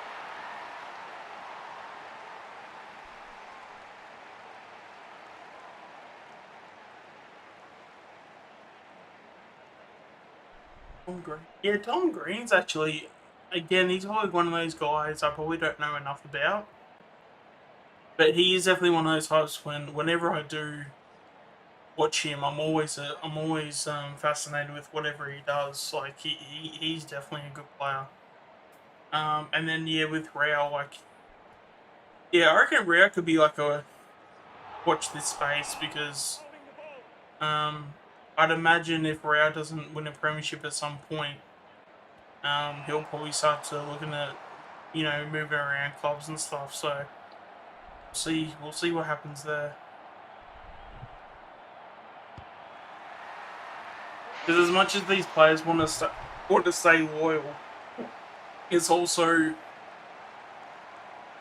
the club also has a Sometimes you gotta look after what's best interest for yourself. yeah. I'm telling you this right now, there's not much loyalty left these days. Well, it's not necessarily that. It's a sense of like, as a player, you want to experience a grand final, and it's like being in a Carlton. Like, you can only be at a shit club for so long before you start going, hey, like, I want this place to be successful. Like, when is it going to be successful? And then they say, oh, mate, just wait another 3, 4 more years, and we'll be up and making finals. But if you're like 27, 28 years old, you can't take that gamble. So you got to move elsewhere, and you got to be like, well, like you said, like you promised me the world and you didn't deliver. So I think it goes both ways too. A lot of clubs will promise them the world, um, but then also won't. When it comes to the players going, well, mate, you said this and it hasn't happened. The clubs then get confused on, oh, what's that? You actually want out? It's like, yeah, because you haven't delivered on what you said.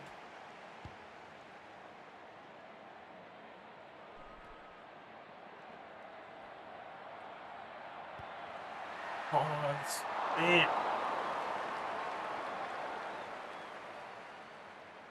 Bouncing trigger What me. was You know, that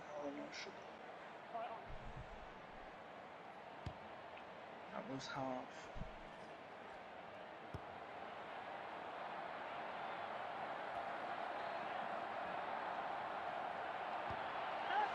um,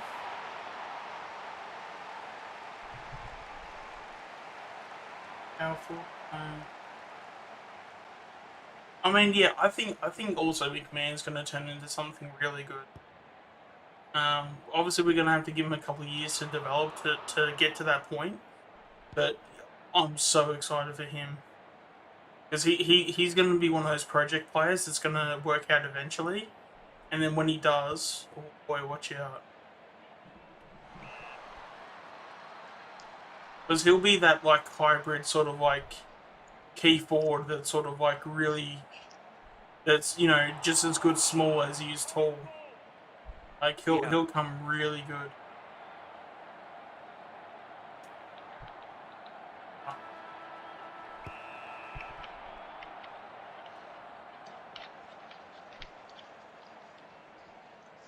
Let's go change game.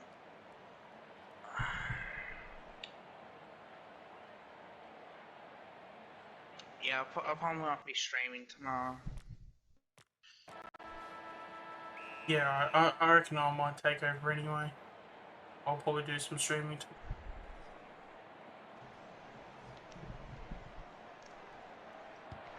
The only thing I'll be doing tomorrow is videos. And Wednesday's the last day of the trade period, so I might need to keep an eye on what's happening. I'm not going to go through all the 10 trades, I'm just going to do common trades and that's it. Yeah, that's right, Tom. It's, Yeah, about 2, 3 years, and yeah, he'll be something very good. Because I think we got to also remember, like, he went at what pick 30. Like, pick 30 is not someone you pick up that's like not a bad player. So he'll definitely come good. He just needs time. Key forwards don't are not normally the ones to get good straight away. So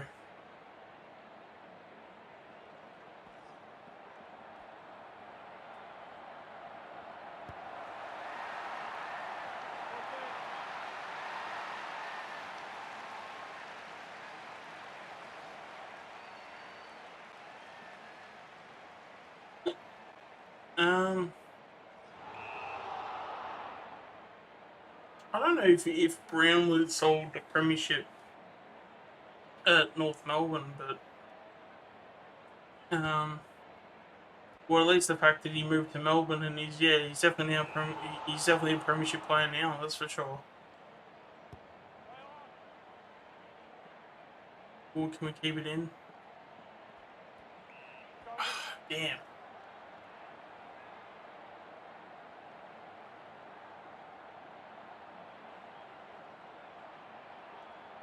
Yeah, I know. That's exactly right. You know, he went from North Melbourne.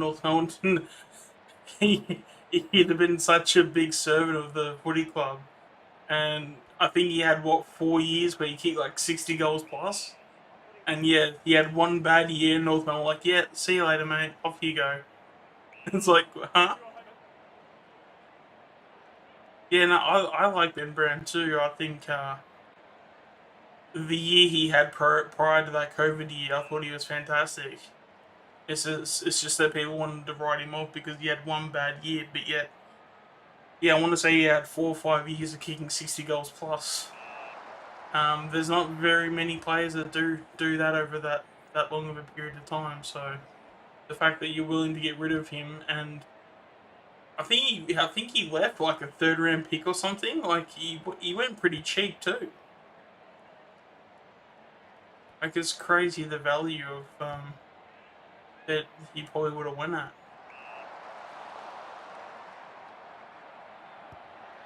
Oh no. Damn, I was trying to get in the goal square.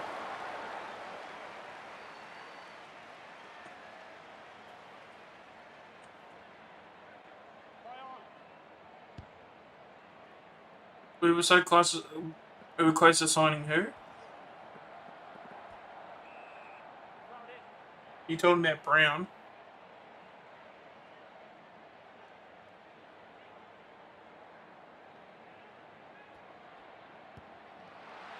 Oh, that's a bad kick.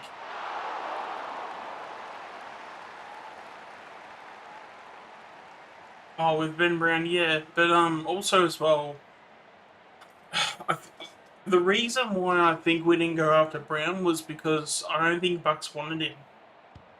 Because Bucks has never been a fan of big key forwards. So the fact that we now don't have Buckley as coach, I think that's going to be one of the things we're going to obviously appreciate. The fact that we're going to actually get genuine key forwards now.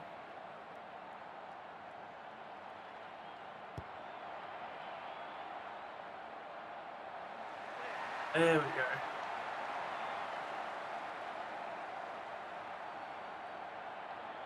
Yeah, well, mate, that's the thing. That's unfortunately every club has got their biggest regrets. Personally, I wouldn't say that's our biggest one, but it's definitely a regret. Um, yeah, not all the clubs are going to get it right, but um, let's see if we can kick on here. You got this? Oh, looks like he might. Yes, he does.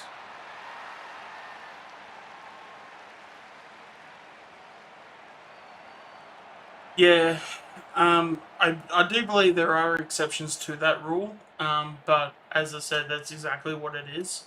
So there are some exceptions, but yeah, a lot more often than not, those, yeah, whenever you try and play a ruckman as a forward, it never really works. Yeah, mate, get excited about Fly. He's gonna be awesome. Just you watch. Like we're gonna be very good very quickly with him. I honestly don't think we could have gotten a better coach.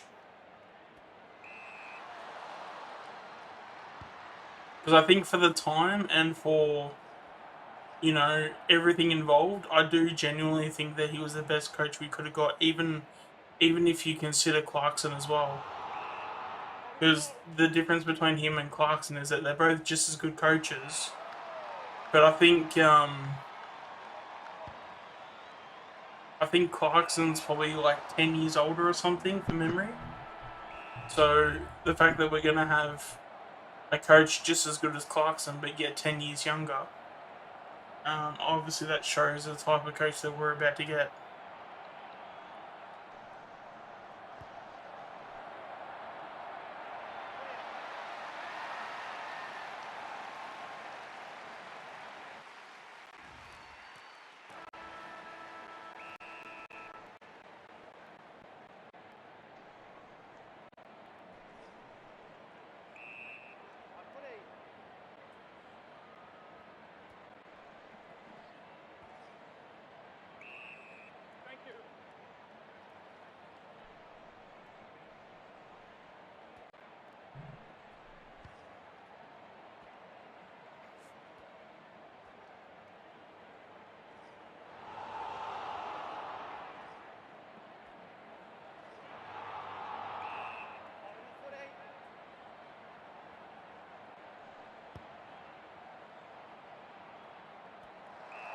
Oh, good, Henry.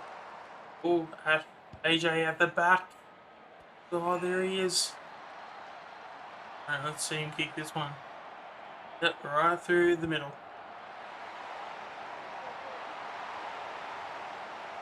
Boss or fly? Fly by a country mile. In fact, I was even hoping Voss would have came over as like an assistant coach, but obviously not now. Um, obviously going to be coaching Carlton now, so poor guy will probably get the sack in about 3 years anyway. I hope they don't. I really hope they don't. Just for. Hey Kev, have I ever told you Hmm? the definition of insanity? What's that? Oh, it's a quote of Far Cry 3.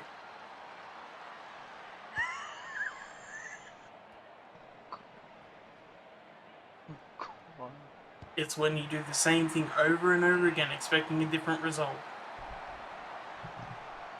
Just saying. I know, man. I know, but in my honest opinion of Michael Voss, I think he'll be good for this team.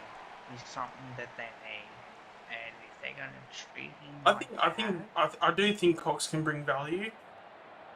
I just don't know if well, that's not my goal. I just don't know for certain like what his input is going to be or output's going to be. Input, output,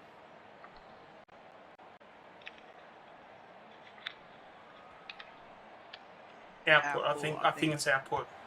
Input would be like the effort. Output would be the result. I'd imagine. yeah.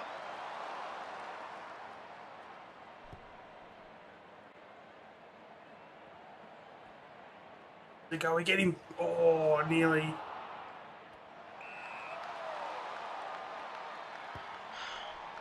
Get there, get there.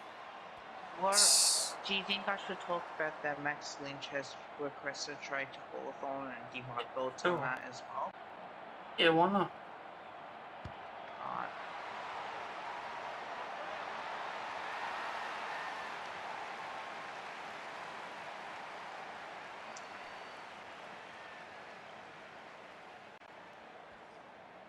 I think Swope and myself are the only Collingwood YouTubers that do previews and reviews.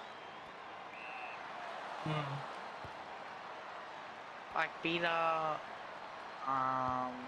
also Mitch. They do like footy tits videos, and yeah, they do streaming for Collingwood games when they, you can't go to the footy as well, and Yeah. match day vlogs. Oh, that would have been Big awesome for me to fan. do. I reckon. I definitely would have tried to do. Um, yeah, I definitely would have tried to do some live streams now, but I just had so much issues with OBS, and I just don't know how this program works sometimes. So if it wasn't for that, I probably would have done some live streams.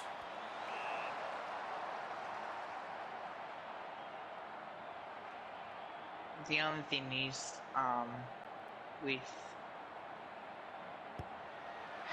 Oh, Chris, streaming, there you go.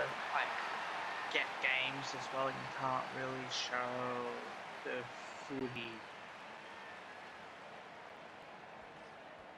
Yeah, as Won't long show as you get the a face cam going and you've got. Are you allowed to have the audio? So even if you have the audio in the background, could you have You're that? allowed to have audio in the background. Okay. Because I can definitely use the KO footage, and I can watch it, and I'll just have it in the background. But because it'll be coming off the monitor, it'll also you can just get the audio from that, from the KO subscription that I have. Yeah. Did I go? Because No. I watch, whenever I watch like live streams and that, I tend to do it like through the Foxtel app, and that way I can just, like, it doesn't matter. Yeah.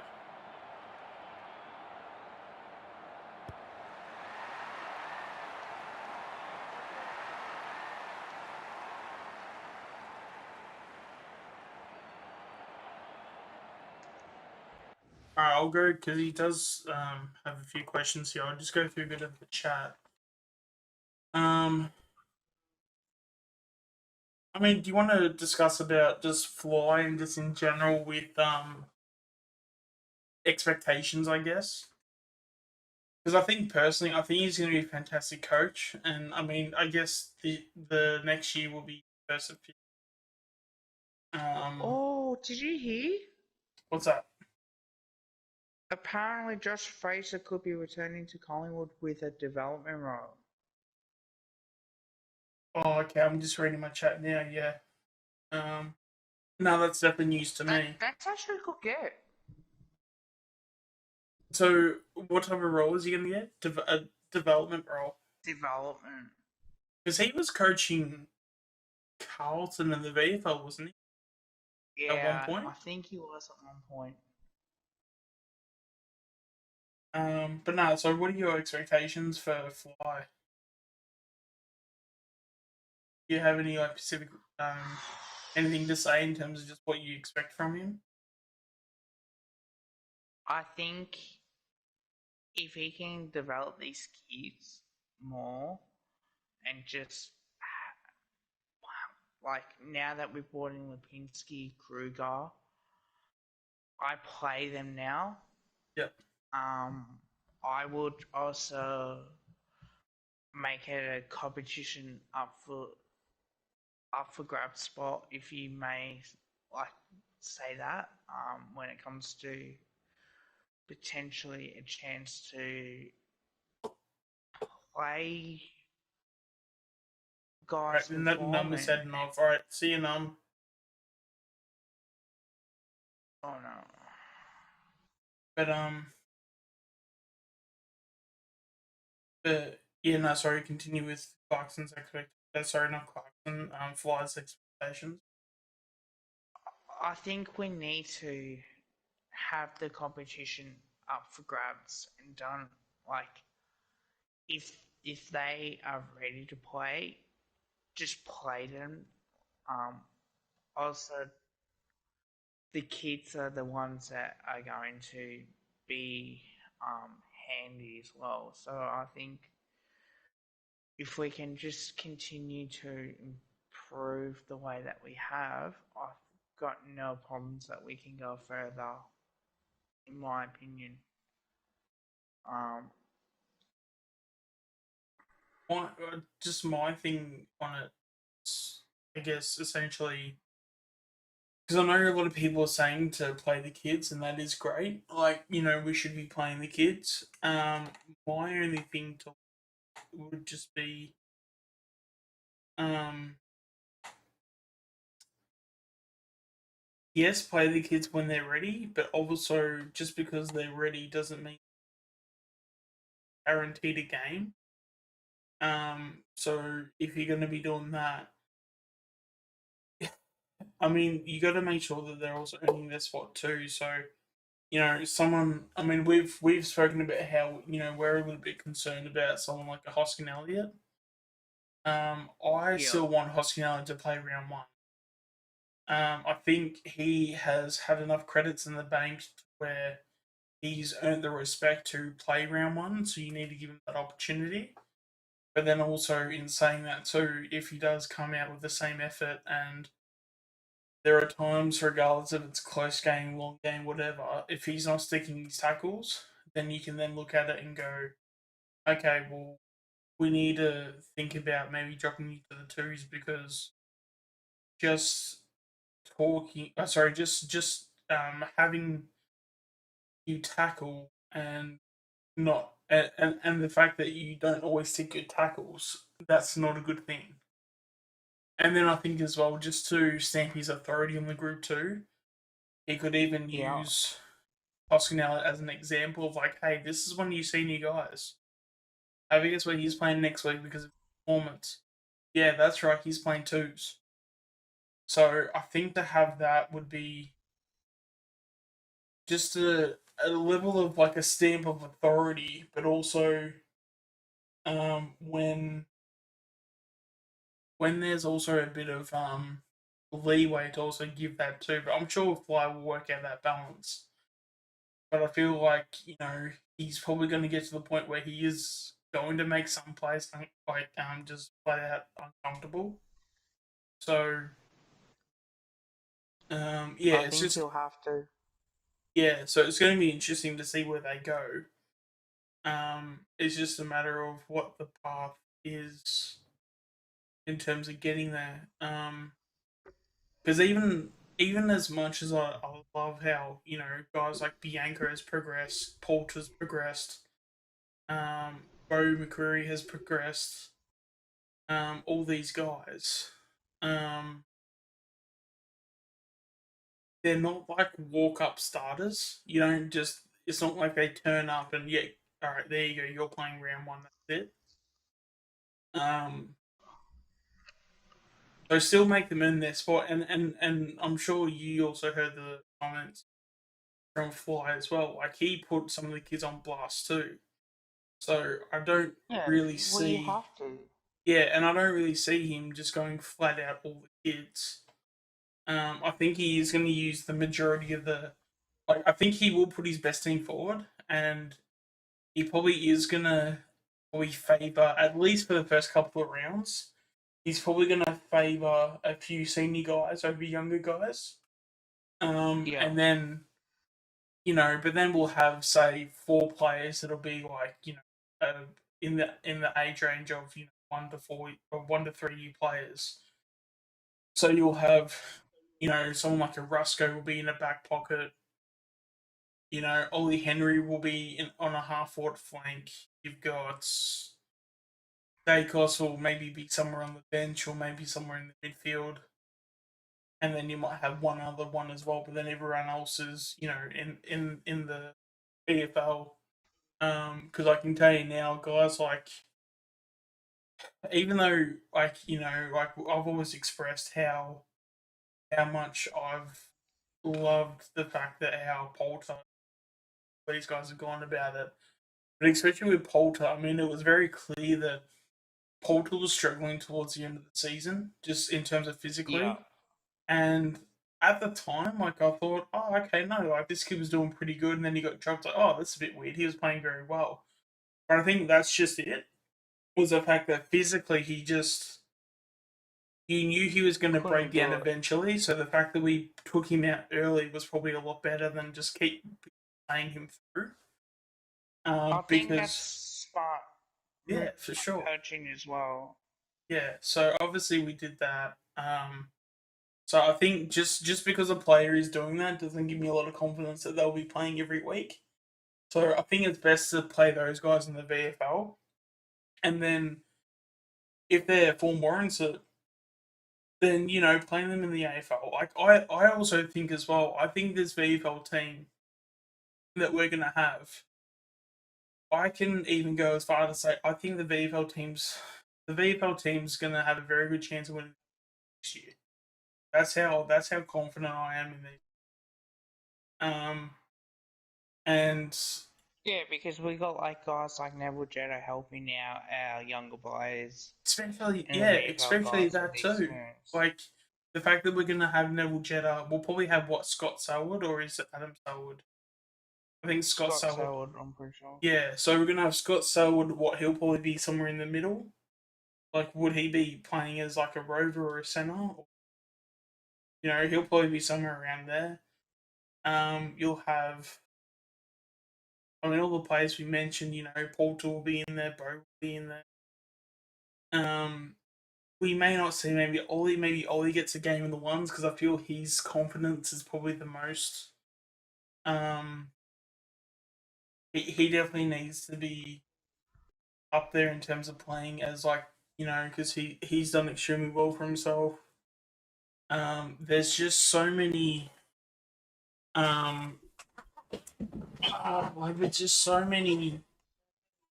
How do I put this? You know, there's so many players that can play in the AFL at the moment that we don't have to just shovel these plays in just for, oh, we should just play the kids. Like, no, we play the kids when they're ready. And especially when it's your second year. Most kids when they're drafted in their second year, they don't normally come good till, like, you know, some come good to, you know, their third year, some come good to their fourth year. But sometimes it takes a kid 5, 6 years to actually come good. Like, I mean, look at Tyler Brown, for example. How long has he been with us? You know, it takes time. Um, Yeah, that's it. so yeah, and I mean, even that's probably another player I'm excited for. I think Tyler Brown's gonna probably, you know, impress a little bit too, because I know he's been copping a lot of crap lately. Well, last season just gone. Um, Oh, yeah, for sure. I mean, I'll play a little bit more AFL Evo and stuff, but yeah, we can continue the conversation. But yeah, like when it comes to fly, um, yeah, I We're, just, we're going somewhere. yeah, we're going We are somewhere. going Like, somewhere. and he's been a part of so many successful organizations to where he knows what to do. He knows the behaviors. He knows literally the whole entire path to success. And it's just a matter of if we're going to react well to it. And I think we've got some guys that are going to react well to it, but then again, not everybody will. So it's trying to um, figure that out within the process itself. And yeah, like I can, yeah. I mean, as I've said plenty of times, like I don't think expectations. We shouldn't be expecting finals. Can we make finals? I think if we put a good year together, I think we can. But we shouldn't be mad if we don't. You know, expectations No, should be around, um what's it, like, expectations should be around 12th, which is what I've basically always said. Um oh, for sure. yeah. I'm gonna head off. Alright. I'll probably go once this game ends. I'm on the last quarter, so if you want to stick by for another 5 minutes, if that, you can. I'll keep watching stream, of course. Um, yeah, I'll definitely do that. But yeah, I gotta get to bed. Alright, no, good, mate. Um, got I hate going to work tomorrow. No, all good, mate. I completely understand. It's pain in the ass lately. Like having that day off really helps. Yeah, Like physically and mentally, like it was 10 times better yeah, than what it was, and it's just like, yeah, I can actually enjoy some sleeping in. I don't have to get up in the morning. You know, I don't have to do anything other than just, relaxing.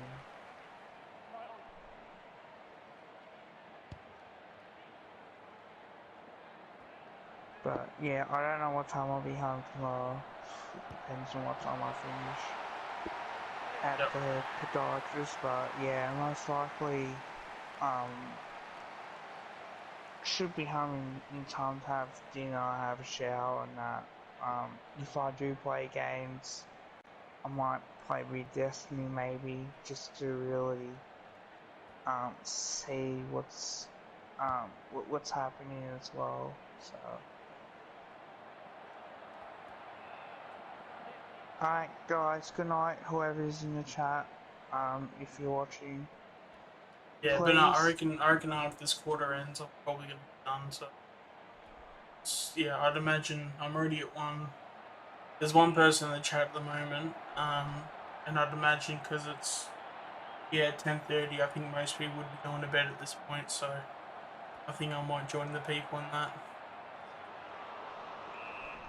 Thank you, Bella. Good night, sweetie. And a nice way.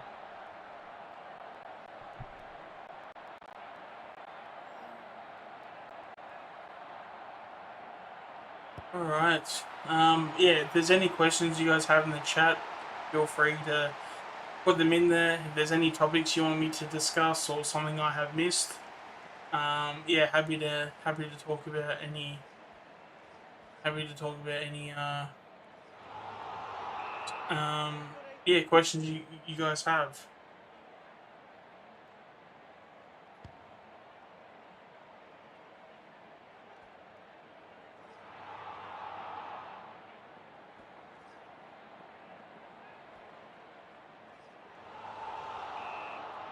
You guys holding the ball. Over forward. Oh, Elliot's won the outs. There we go. Elliott's gonna have a set shot. Hopefully we can get a goal out of this. Yep, looks green. And looks good. Here you go. Thanks, Bella.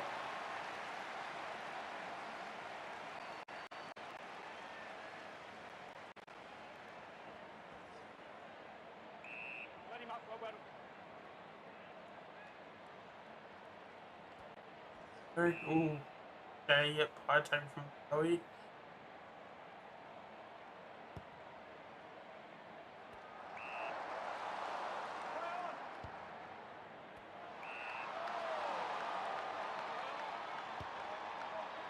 We'll mark that more. Come on.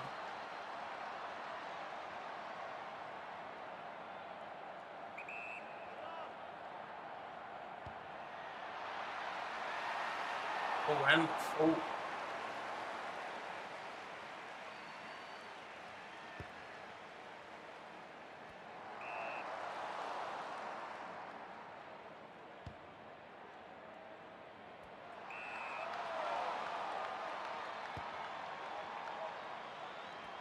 Yes.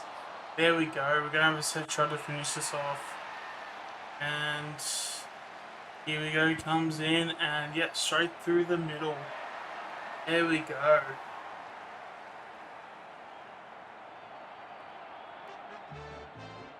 Alright, it's a good win there.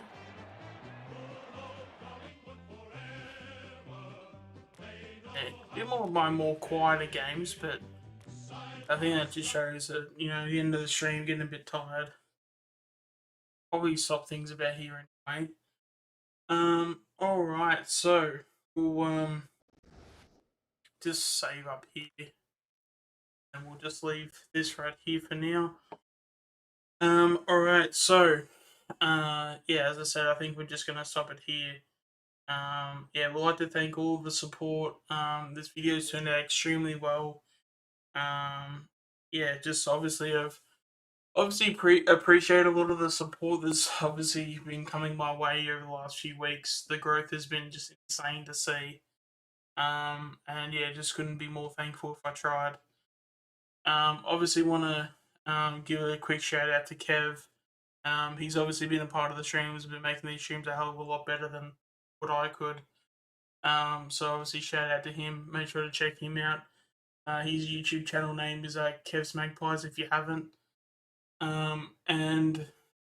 I guess without further ado, we'll go ahead and finish off the stream. So we've now reached to the end of the stream. So if you like the stream, please like the stream. But if you want my content, please subscribe. And I would like to thank you all for watching. Hope to see you all in another stream.